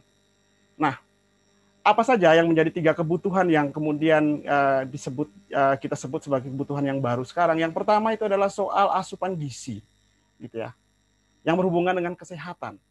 Gitu. Semua orang sekarang merasa bahwa kesehatan itu menjadi sangat penting. Gitu ya. Kalau kita bicara kesehatan itu sangat berkaitan langsung dengan tubuh. Gitu. Bagaimana saya bisa menyelamatkan tubuh? Bagaimana saya hari ini memastikan bahwa diri saya itu sehat? Bahwa diri saya itu tidak terpapar COVID-19. Ya. Kalau diri saya terpapar, bagaimana lingkungan sosial saya? Gitu ya. Awal-awalnya kita tahu, orang-orang terpapar COVID-19 itu gejalanya jelas gitu ya, pasti ya, boleh dibilang pasti, kurang lebih seperti itu. Tetapi makin ke sini ya, kita nggak pernah tahu bahwa siapapun yang ada di sekitar saya, di sekitar kita, itu semuanya terpapar. Begitu. Dan disitulah saya melihat bahwa kesehatan dalam hal ini adalah tubuh itu menjadi sangat penting. Itu yang pertama. Yang kedua adalah soal makanan, ya, gizi, gitu ya. Yang kedua adalah soal makanan atau gizi. Nah, ini juga penting, teman-teman ya. Ketika kita bicara tentang tubuh, ya, hal yang bisa memastikan bahwa tubuh kita itu tetap aman, tetap selamat, itu adalah makanan atau asupan gizi yang masuk ke dalam tubuh kita.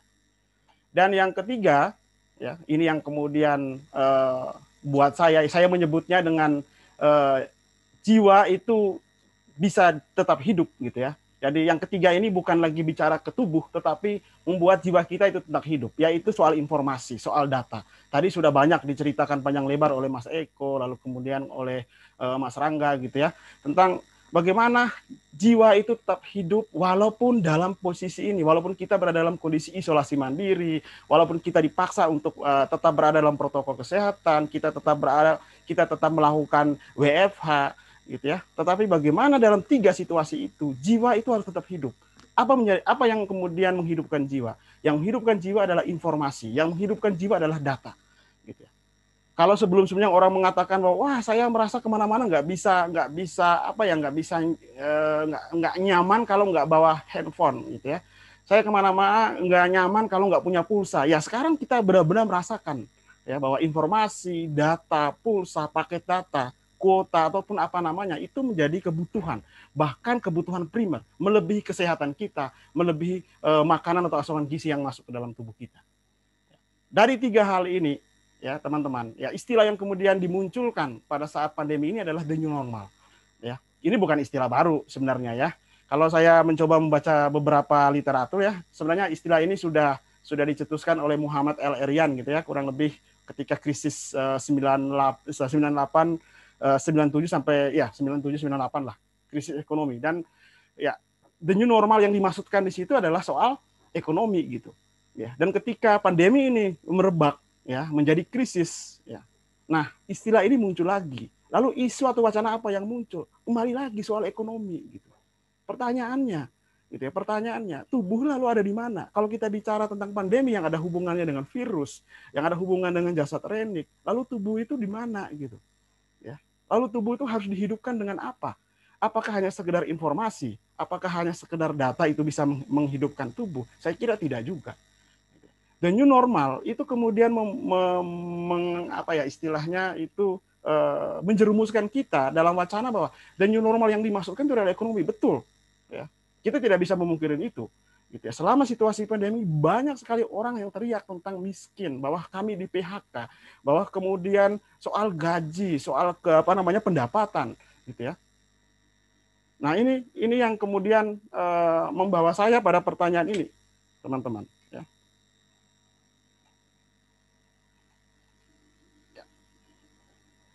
Ya, latar belakang yang kemudian muncul, gitu ya. Yang pertama adalah brutalitas kehendak bebas. Gitu.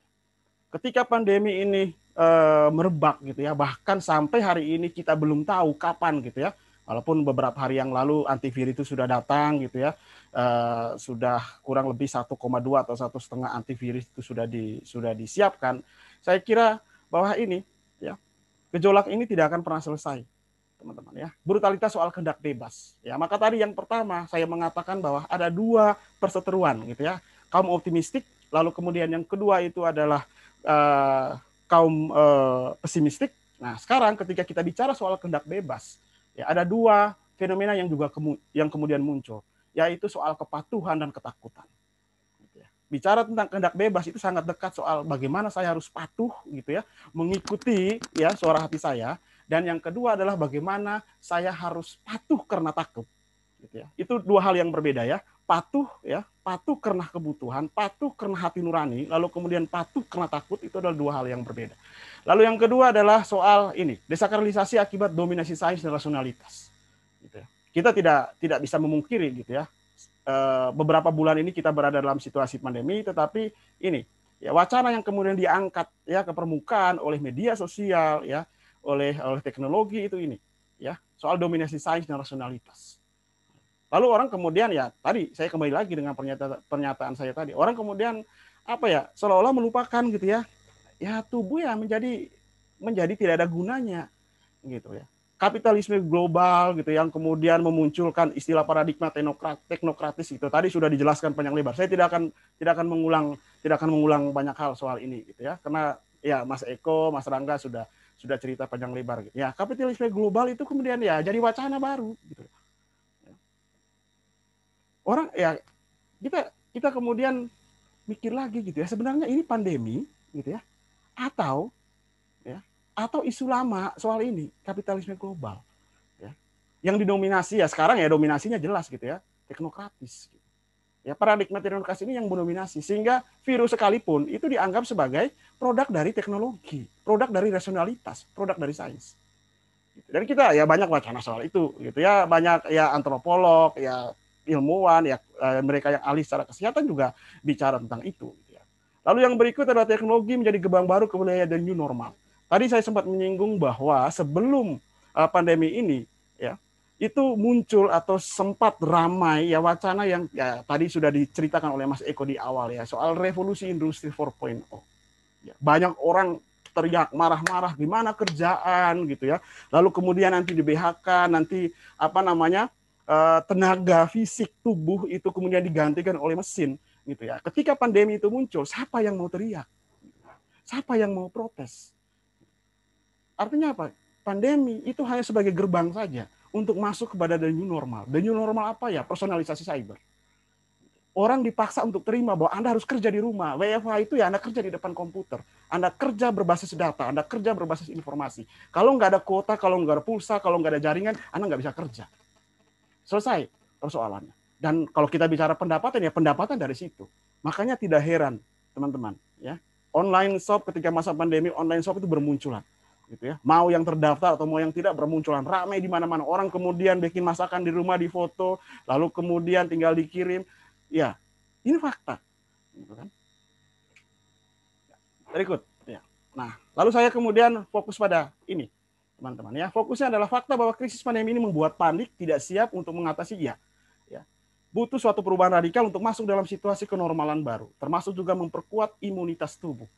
Ya, pertanyaan adalah bagaimana memperkuat imunitas tubuh di masa pandemi ini, ya, secara khusus dalam ranah sosial dan menghayati kemanusiaan secara baru. Nah, ini saya mencoba mengutip, gitu ya, Merleau-Ponty, kemudian Heger, mereka bicara tentang ya bagaimana memperlakukan tubuh sebagai subjek, ya, sebagai subjek, bahkan ada juga yang menyebutnya sebagai objek, tubuh sebagai entitas yang terlempar ke dalam dunia. Ya, semuanya sekarang diredefinisi kembali, gitu. Dihayati kembali secara baru. Bagaimana saya menghayati tubuh saya yang rentan ini, gitu. Ya. yang ya tadi sudah saya singgung juga ya, kita nggak pernah tahu gitu loh. Saya ngomong, saya keluar rumah gitu, saya nggak pernah tahu virus itu ada di mana, virus itu melayang dan kemudian tiba-tiba menempel ke saya ketika walaupun saya sehat ataupun walaupun kondisi saya tidak fit, itu kan sangat mudah. Dan pada titik ini saya menyebutnya ini, ya teman-teman, ada gejala yang namanya desakralisasi tubuh. Tubuh menjadi tidak ada artinya. Tubuh menjadi, ya kalau dulu Plato, lalu kemudian Agustinus, lalu kemudian Thomas Aquinas sekalipun mereka bicara tentang tubuh sebagai entitas yang sakral. Saya dalam konteks ini ya, dalam situasi pandemi menyebut bahwa ya tubuh kita sedang berada dalam situasi yang ya desakralisasi gitu. Ya tubuh menjadi sangat tidak sakral, tidak ada artinya. Lalu kemudian di sisi lain ada dorongan untuk membangun solidaritas global. Ruang publik berubah menjadi aktivitas bertindak. Nah, dari sini kemudian ya pertanyaan yang kemudian muncul, apa yang perlu kita lakukan? Ya. Bagaimana filsafat dalam titik ini ya dihayati secara baru? Gitu ya. Apakah filsafat hanya sebatas wacana? Gitu ya. Apakah filsafat hanya sebatas melahirkan? Gitu ya, hanya melahirkan konsep-konsep besar, hanya melahirkan pemikiran-pemikiran besar, saya kira tidak berhenti di situ. Filsafat harus berubah menjadi sebuah tindakan. Dan itulah saya menyebutnya sebagai sebuah solidaritas global. Ya, mungkin istilah solidaritas global atau kolaborasi itu istilah yang sangat umum. Ya, istilah yang lebih khusus itu saya menyebutnya dengan komunio. Bagaimana membangun komunio dalam situasi pandemi ini? Yang pertama adalah imunitas tubuh sosial. Ya, kita harus bicara tentang bagaimana soal kepatuhan. Ya, patuh dan sadar bahwa tubuh kita itu rentan. Ya, rentan terhadap virus yang kita sendiri tidak bisa meminimalisir itu. Kita sendiri tidak bisa mengontrol itu sampai titik ini. Lalu yang kedua adalah bertanggung jawab untuk memastikan bahwa kita dilayani dan bukannya diperbudak oleh teknologi sebagai hewan audiovisual atau sebagai manusia yang turun level. Gitu ya. Ketika tubuh itu harus dijaga, harus dilindungi dengan istilah-istilah tadi yang di slide awal gitu ya, soal jaga jarak, PSBB dan seterusnya. Ya, di titik yang sama kita akan dipaksa untuk berada di depan teknologi, berada untuk dekat sekali dengan teknologi ya, bahkan sangat dekat dengan teknologi. Tetapi harus memastikan bahwa diri kita tidak diperbudak, diri kita tidak dilayani oleh teknologi, atau diri kita tidak melayani. Ya, bukan dilayani, diri kita bukan melayani teknologi.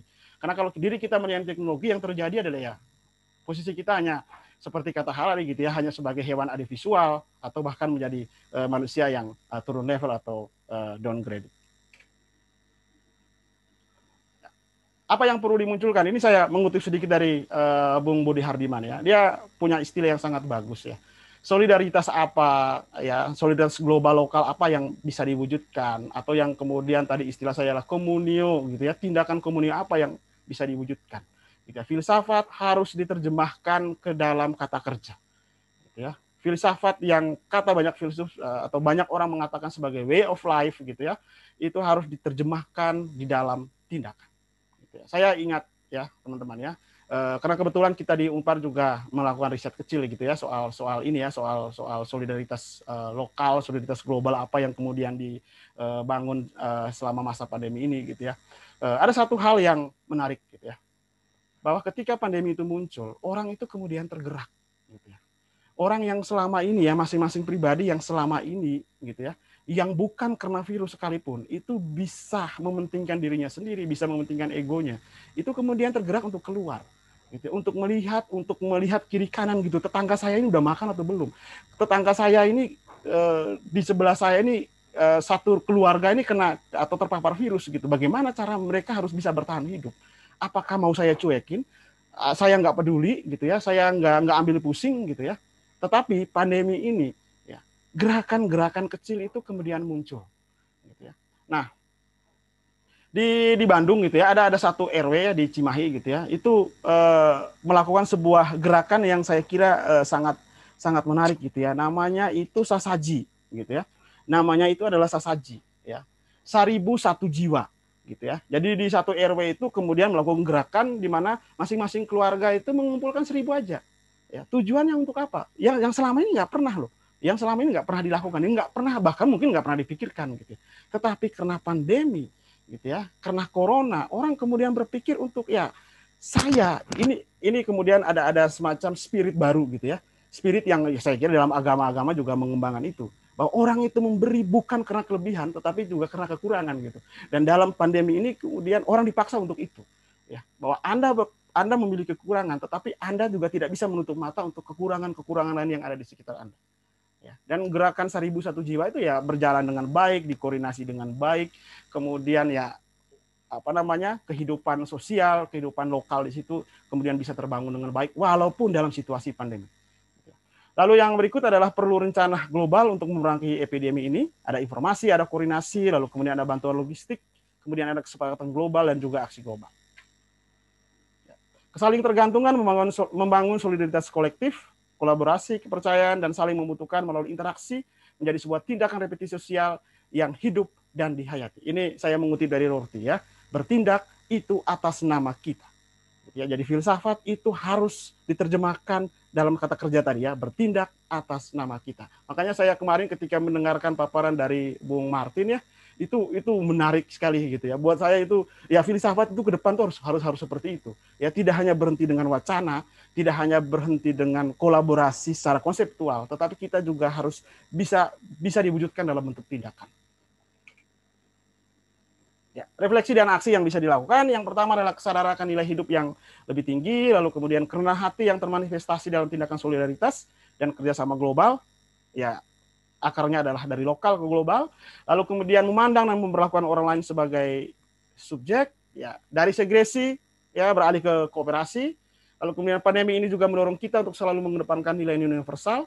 Lalu ada rasionalitas teknis, itu harus bertransformasi ke rasionalitas etis, jadi bukan teknis saja, tetapi juga ada nilai etis demi bonum comune atau demi kesejahteraan bersama. Ada 2 slide terakhir, ini kutipan dari makalah saya. Kita semua berharap kondisi krisis akibat pandemi ini memiliki konsekuensi positif, bukan sebaliknya melegitimasi penderitaan. Kondisi saat ini menjadi waktu yang tepat untuk mengukur seberapa besar kualitas penghargaan kita terhadap tubuh dan kesiapan kita memasuki era revolusi digital. Sekarang bukan saatnya kita merasa malu atau menganggapnya sebagai aib.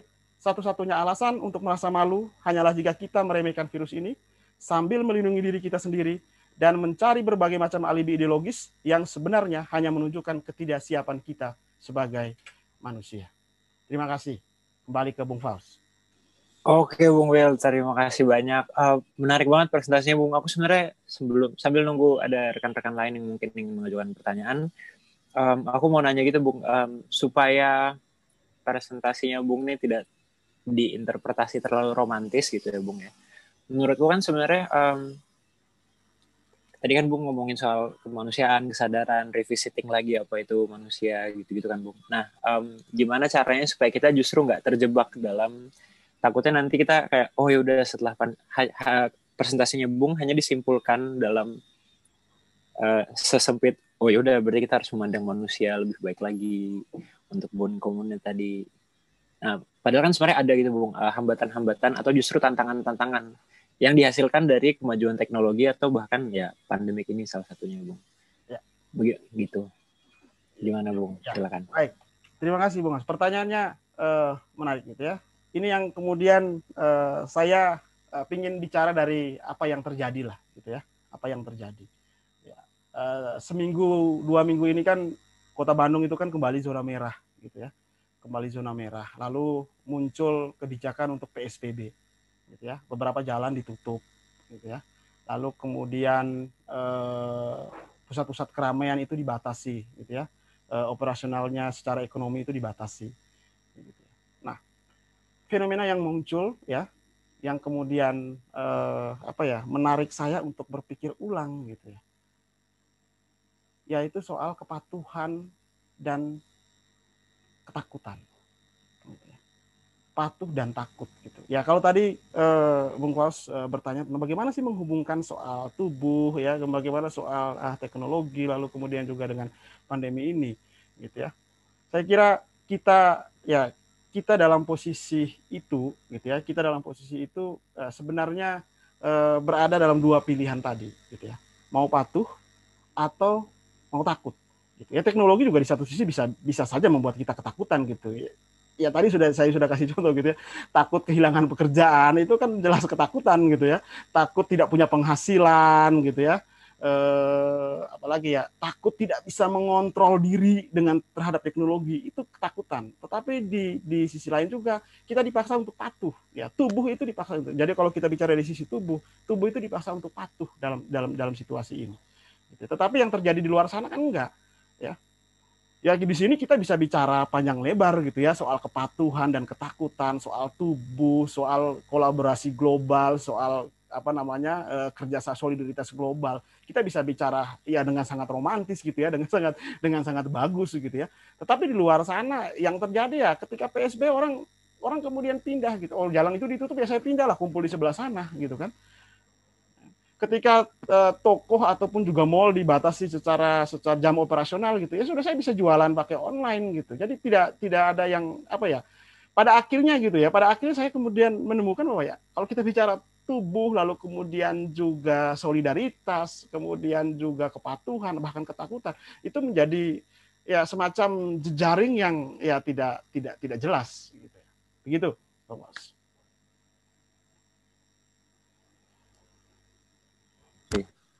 Menarik banget, Bung. Terima kasih jawabannya. Kebetulan kita sebenarnya tetangga nih, Bung. Kayaknya mungkin nanti sore selepas sesi ini kita bisa duduk-duduk ngopi di. Ngopi lah. Tarif ini, saya ikut ini gitu. Karena tarif itu maksa. Atau mungkin sama Bung Eko juga di Bandung. Gitu. Bung Eko suka ketemu karena ngajar juga di. Sama ya ternyata. Bung, makasih banyak presentasinya.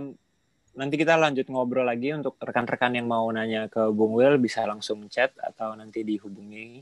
Sekarang kita ada sesi yang nggak kalah menarik lagi, yaitu sesi presentasi komunitas dari Bung Rahmat. Bung Rahmat dari LSF Sofia. Silakan Bung Rahmat, waktu dan tempat dipersilahkan. Coba. Cek. Assalamualaikum warahmatullahi wabarakatuh. Warahmatullahi wabarakatuh. Ya, waalaikumsalam warahmatullahi wabarakatuh. Selamat siang ya kalau waktu Indonesia Barat ya. Masih pagi sih Mas semuanya kayaknya. Masih semangat kita. Salam sejahtera buat kita semua. Salam nama budaya. Sebelumnya saya merasa berterima kasih dan juga sebuah kehormatan besar bagi saya pribadi dan juga kami sebagai Lingkar Studi Filsafat Sofia sudah teman-teman dari Filofest ID, para penyelenggara itu sudah mau mengajak kami untuk turut berpartisipasi di Festival Filsafat ini yang perdana lah barangkali. Ya, itu luar biasa menurut saya.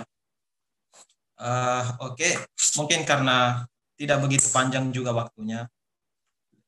Jadi saya bawakan saja mengenai profil atau hal-hal mengenai Lingkar Studi Filsafat Sofia yang insya Allah itu akan kita jalani dalam 10 menit ke depan. Ya, kurang lebih seperti itu. Pertama Lingkar Studi Filsafat Sofia. Ya teman-teman mungkin sudah tidak asing lah dengan Lingkar Studi Filsafat karena sebelumnya sudah ada beberapa memang Lingkar Studi Filsafat yang ada di berbagai wilayah seluruh Indonesia. Ya memang dibentuk oleh ya pegiat-pegiat filsafat dari mahasiswa. Ya kami sendiri Lingkar Studi Filsafat ini tergolong cukup baru sebenarnya. Kemarin tanggal 4 kemarin baru saja memasuki usianya yang ke-3 bulan. Jadi itu usianya kami baru 3 bulan. Terus terang saya di sini sebenarnya sedikit agak canggung sih. Soalnya agak merasa ini juga ya karena kami pikir kami ini masih awal sekali lah, masih banyak hal yang memang harus kami jalani tahap demi tahap ya, namanya juga kami sebagai komunitas LSF baru ya masih perlu banyak belajar, jadi minta sharing-sharing lah juga dari teman-teman LSF lain, komunitas pegiat filsafat. Nah, latar belakang filsafat LSF Sofia ini itu sebenarnya memang sesuai dengan orang-orang filsafat itu kebanyakan memang melihat dari kondisi di sekitarnya. Nah, kita sendiri pun tidak terlepas dari itu. Nah, lahirnya LSF ini itu karena melihat kondisinya kita. Sebenarnya ada dua kegelisahan. Ada dua kegelisahan. Yang pertama, kegelisahannya melihat kita ke dalam diri. Ke dalam diri sebagai mahasiswa filsafat. Karena pendirinya LSF Sopia ini sendiri kan itu memang didirikan dari mahasiswa filsafat dari Institut Agama Islam Negeri IAIN Palu, Datuk Karama. Jadi semuanya yang mendirikannya mahasiswa. Namun kami sebagai mahasiswa filsafat di jurusan Akidah Filsafat Islam itu tentu saja ada kegelisahan juga. Nah, kegelisahan ini sebenarnya sudah timbul beberapa semester kemarin karena semuanya ini yang mendirikan LSF ini ada semester atas juga. Kemudian kemarin di semester 5. Ya. Jadi kegelisahannya itu melihat kondisi kita sebagai mahasiswa filsafat. Karena melihat wadahnya kita kan itu masih sebenarnya kurang memadai, bisa saya katakan kurang memadai lah. Apalagi di samping kemarin kita dihadapkan dengan kondisi situasi pandemi. Nah itu banyak membatasi kita untuk bergerak di bidang apapun.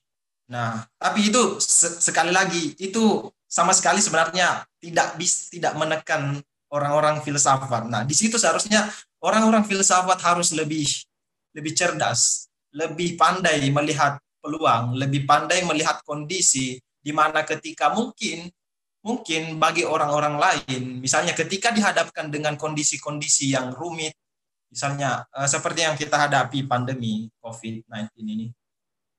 Nah, keterbatasan untuk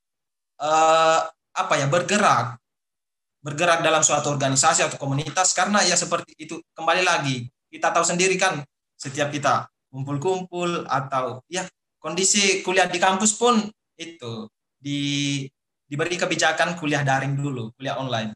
Nah itu semua kan yang menimbulkan kegelisahannya kita bahwa saya perlu wadah lain tempat untuk belajar sekaligus mempraktikkan nilai-nilai filsafat kritis, rasional, dan sebagainya. Nah, itu tadi yang ingin diwujudkan mahasiswa filsafat ini, melihat dalam diri sebagai mahasiswa filsafat, saya harus menyelesaikan masalah ini. Saya harus keluar dari belenggu ini. Nah, itu tadi yang pertama.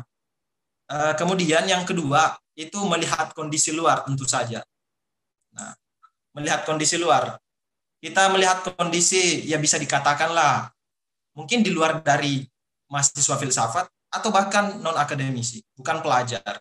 Nah, itu sendiri. Karena mungkin dari wilayah teman-teman juga, bukan hanya di daerah kami, untuk wilayah Sulawesi ya.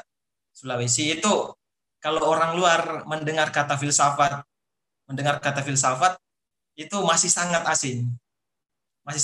Bahkan banyak pendapat, kalau di SMA ya, itu biasanya mereka langsung menilai, oh filsafat itu identik dengan kafir barangkali, ateis dan lain sebagainya. Ya saya pikir itu tidak begitu beda jauh mungkin dengan teman-teman yang ada di wilayah Indonesia Barat. Nah itu tadi. Jadi makanya itu yang mendorong kami mewujudkan suatu cita-cita LSF ini tadi, yaitu sebenarnya satu, membumikan filsafat. Nah itu.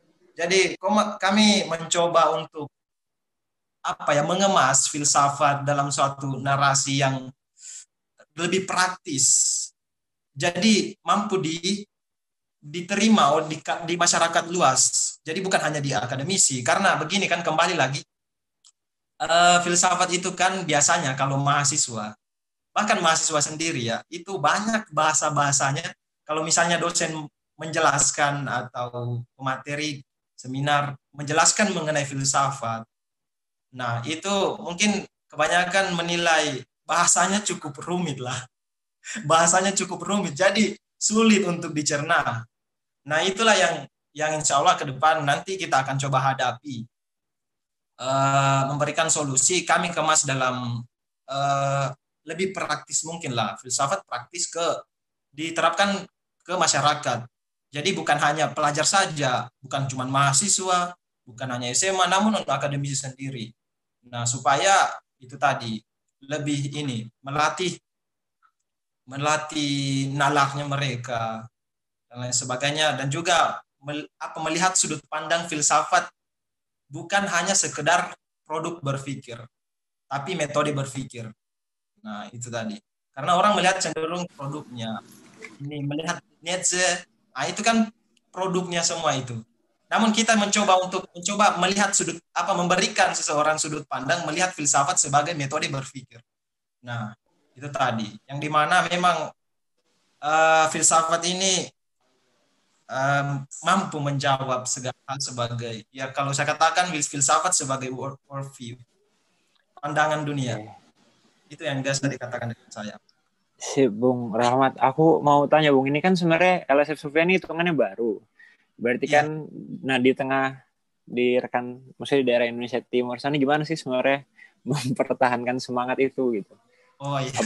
Apakah setiap hari mengulang-ulang dalam hati kayak cita-cita kami untuk membuka filsafat, atau sebenarnya ada dorongan lain gitu supaya dapat apa gitu?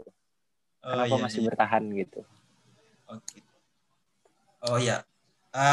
Oke, terima kasih. Tentu saja itu tadi, kalau kebanyakan dari individu kami ya, itu sebenarnya banyak teman-teman yang ada dorongan secara sendiri melihat kondisinya kan, melihat kondisi kampus. Karena kalau kampus sendiri ya, melihat kondisi teman-teman di kampus, banyak mahasiswa filsafat, namun masih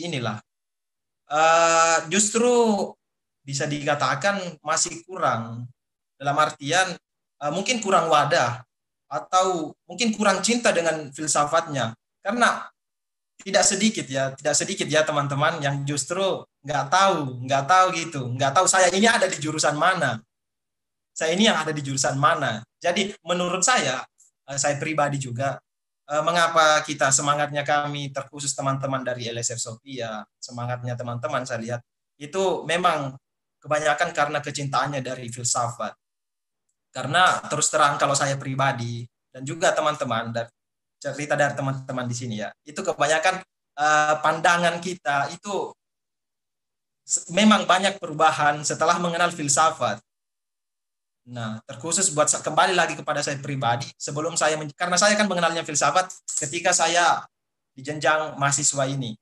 Nah, itu di situ banyak sekali hal dari filsafat yang merubah saya.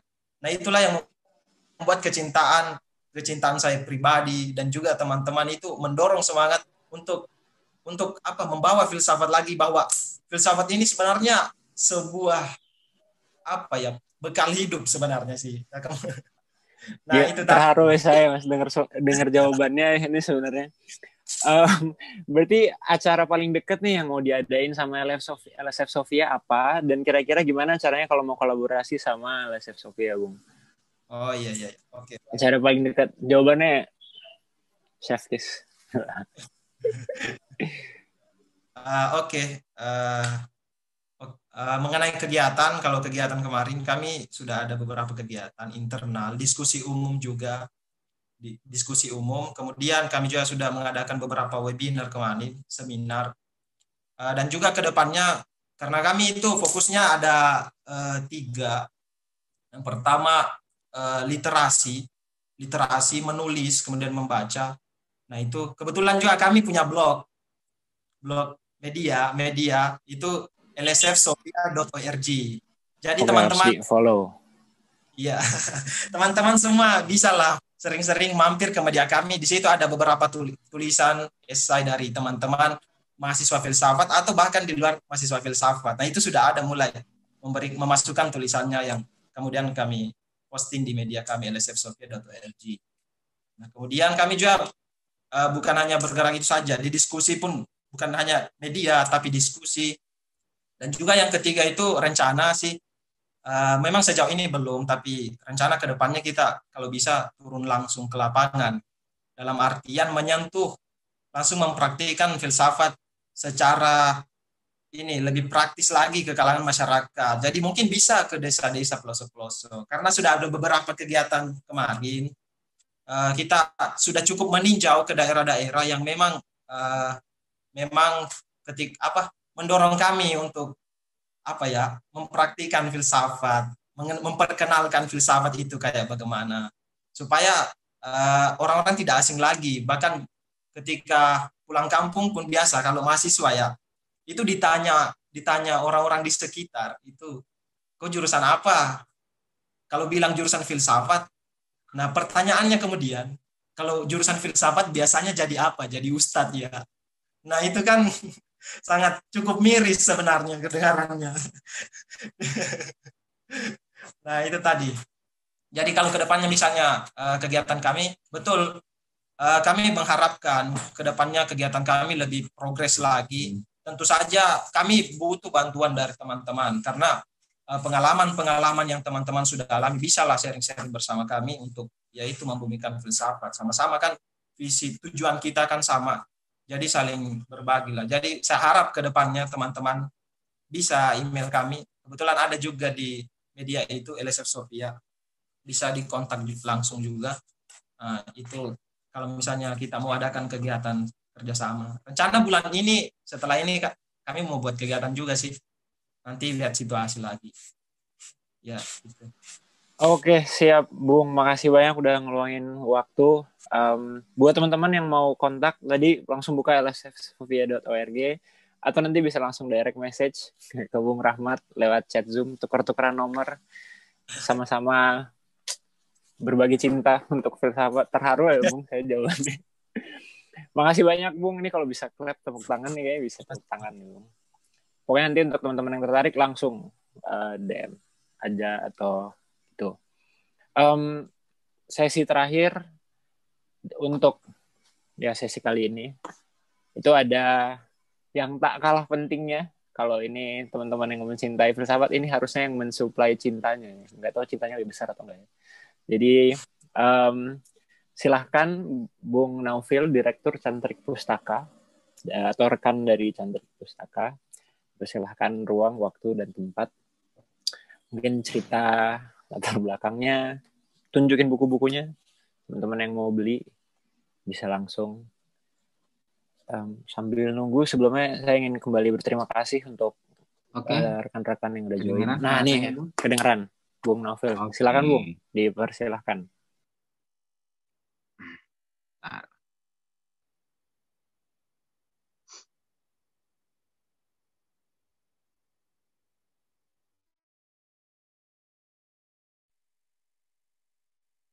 Oke, Bung. Di sini saya akan menampilkan satu slide ya dari presentasi yang akan saya sampaikan. Sebentar, semoga bisa.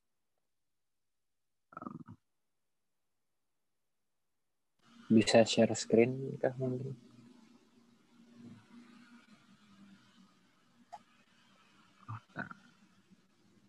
Ternyata coba sebentar Bung, share screen-nya Bung.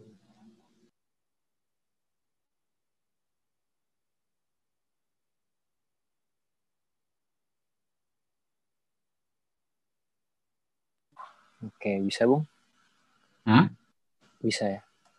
Nggak muncul ya? Oh, sebentar, belum muncul sih. Belum muncul, oke, karena waktunya singkat ya, saya presentasi secara verbal saja.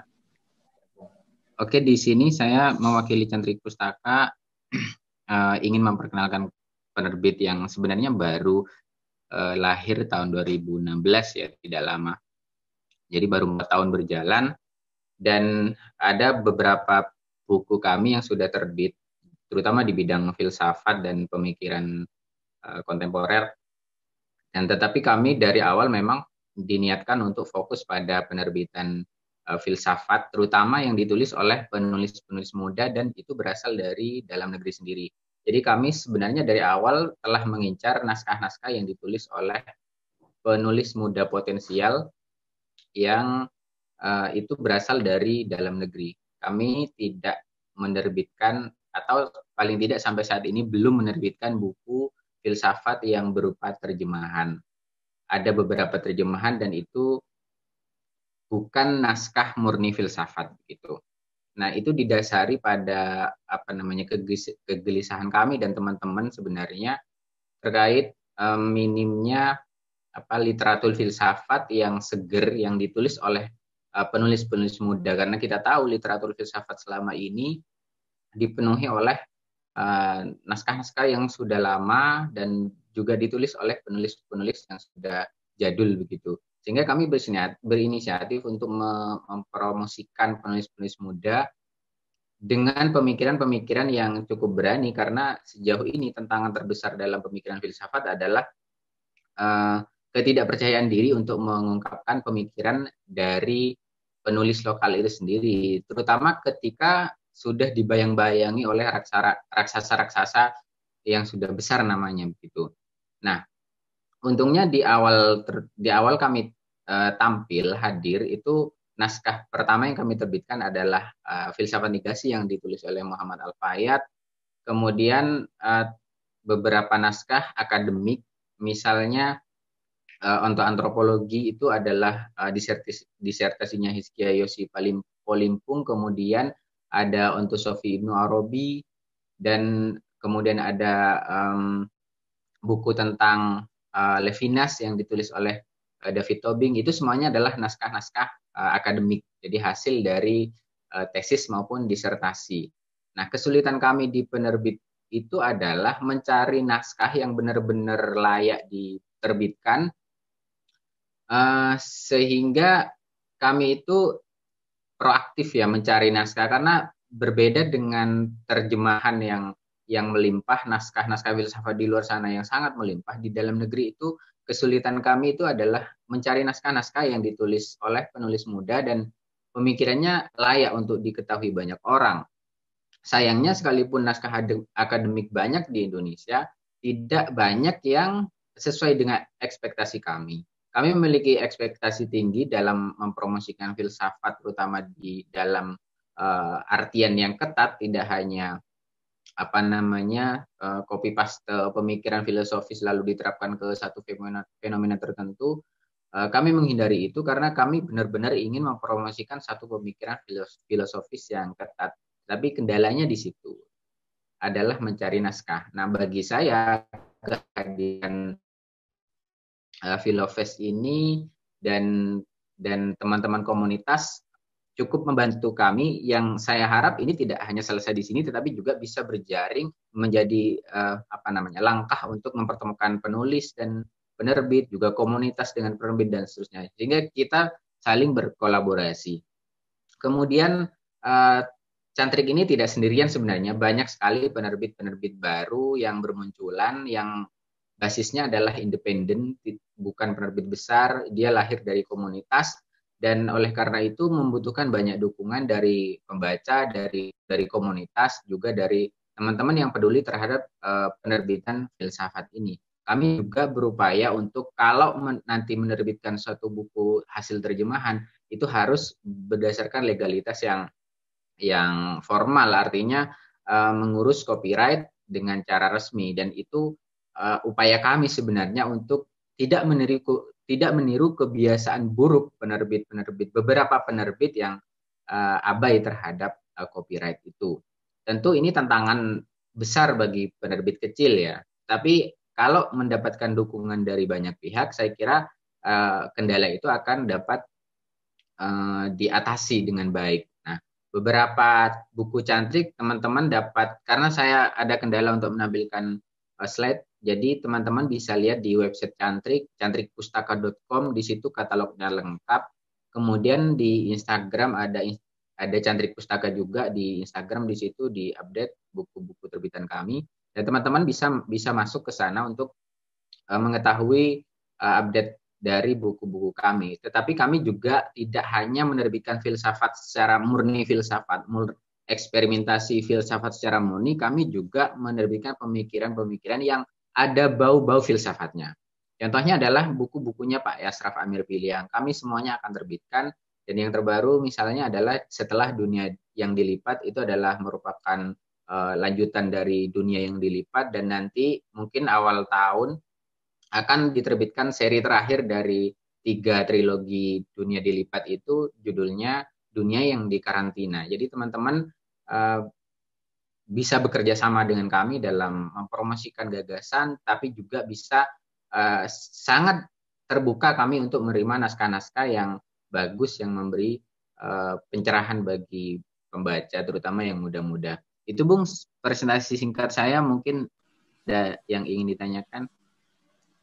Paling ini sih Bung, kira-kira misalkan tadi kan Bung menarget penulis muda dari dalam negeri. Nah, kalau teman-teman di dalam diskusi ini ada yang tertarik untuk nulis dan untuk memberikan naskahnya ke Cantrik Pustaka, prosesnya gimana ya Bung? Apakah antara ada edit atau apa, atau bisa mulai dari diskusi awal dulu gitu?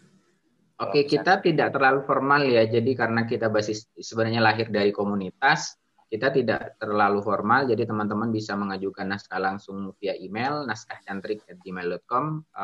Kemudian kalau perlu juga bisa kontak secara pribadi, kami biasanya welcome terhadap pendekatan semacam itu. Dan tentu saja keputusan akhirnya ada di tim kuratorial.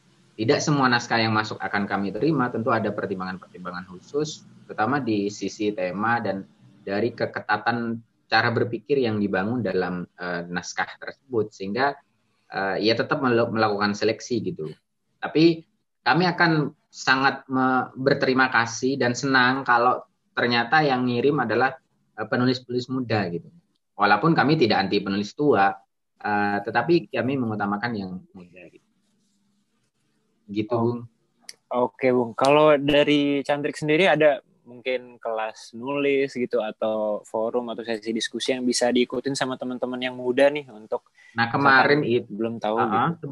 Sebelum pandemi kami sebenarnya mau mengadakan sekolah logika secara berseri di Jogja, karena Cantrik Pustaka itu lokasinya di Jogja dan itu bisa diikuti secara terbuka sebenarnya. Tapi kami karena terhalang pandemi dan kami pengennya itu adalah forum serius, sehingga rasanya tidak enak kalau dilakukan via virtual, Zoom dan seterusnya, maka kami sepertinya akan menunggu situasi reda, situasi aman dari pandemi, dan kita akan realisasikan kelas logika itu.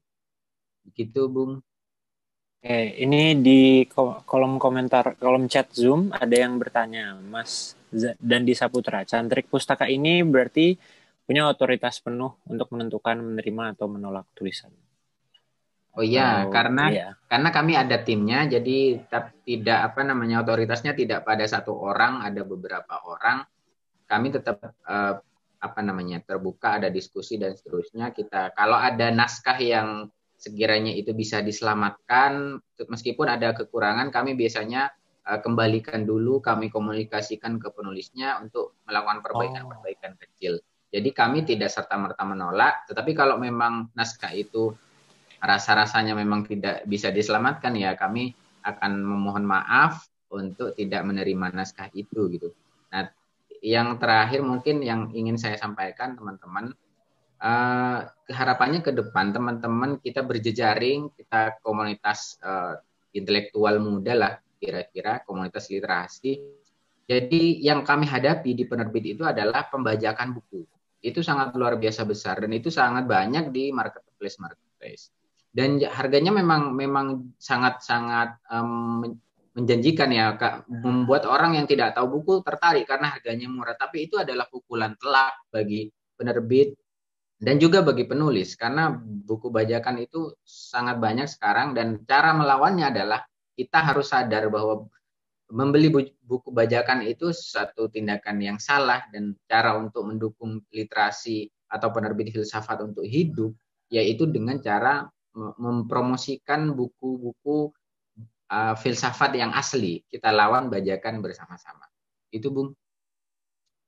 Oke, mantap banget Bung. Saya sebenarnya sepakat. Atau mungkin karena misalkan teman-teman beli buku Penguin mahal 350-400 ribu gitu kan. Kayaknya itu alasan kita harus mendukung penerbit-penerbit dalam negeri supaya bisa ada terjemahannya dan itu kan Bung. Tapi menarik sih Bung soalnya. Berarti nanti kalau misalkan kita ada yang mau ngirim naskah, itu langsung kirim ke email aja atau kontak atau gimana Bung? Ya, bisa kirim naskah langsung ke email ke naskahcantrik@gmail.com atau bahkan bisa bertanya-tanya lewat DM di Instagram. Kami membuka semua kanal itu secara bebas. Nah, bahkan dari saking sulitnya kami menerima naskah ya dari teman-teman di luar sana, kami bahkan menjalin kerjasama formal bahkan dengan misalnya Fakultas Filsafat UGM, menjaring naskah-naskah tugas akhir itu utama. Tentu tidak semuanya sesuai ekspektasi, ada beberapa yang harus kami seleksi lagi dan perbaiki lagi dan seterusnya.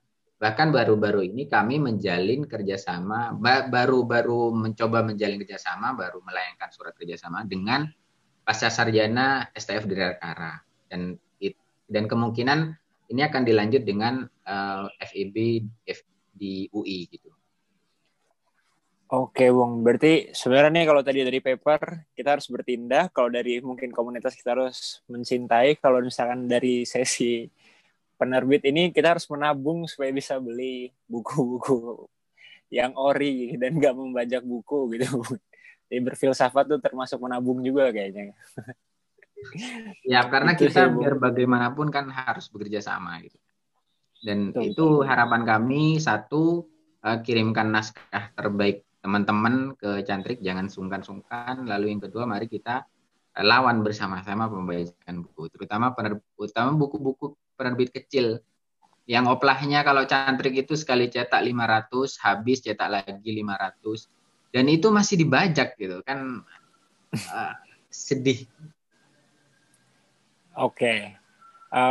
Bung, makasih banyak untuk waktunya udah diluangkan. Mungkin nanti teman-teman yang mau punya pertanyaan bisa langsung chat lewat DM Instagram, boleh tanya-tanya, atau misalkan nanti tadi udah dibilangin kirim naskahnya, tiba-tiba nama salah satu di kolom members di sini, besok jadi nama salah satu penulis di Cantrik Pustaka.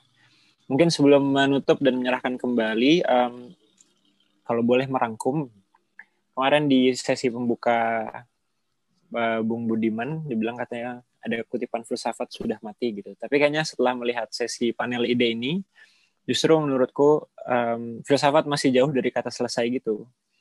Filsafat belum mati, justru ya lahir kembali dari setiap tindakan dan mungkin buku-buku yang kita beli atau aktivitas-aktivitas yang kita lakukan. Jadi filsafat nggak boleh berhenti cuma di ruang dialog kalau tadi kata Bung, kata Bung Rah, kata teman-teman, gitu. Kita harus melakukan sesuatu. Gitu.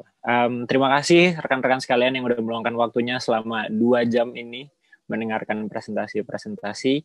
Oh, di kolom chat sudah ada naskah cantrik@gmail.com buat teman-teman yang mau kirim bisa langsung. Makasih teman-teman, saya Fausto pamit undur diri. Diserahkan kembali ke Bung Ada.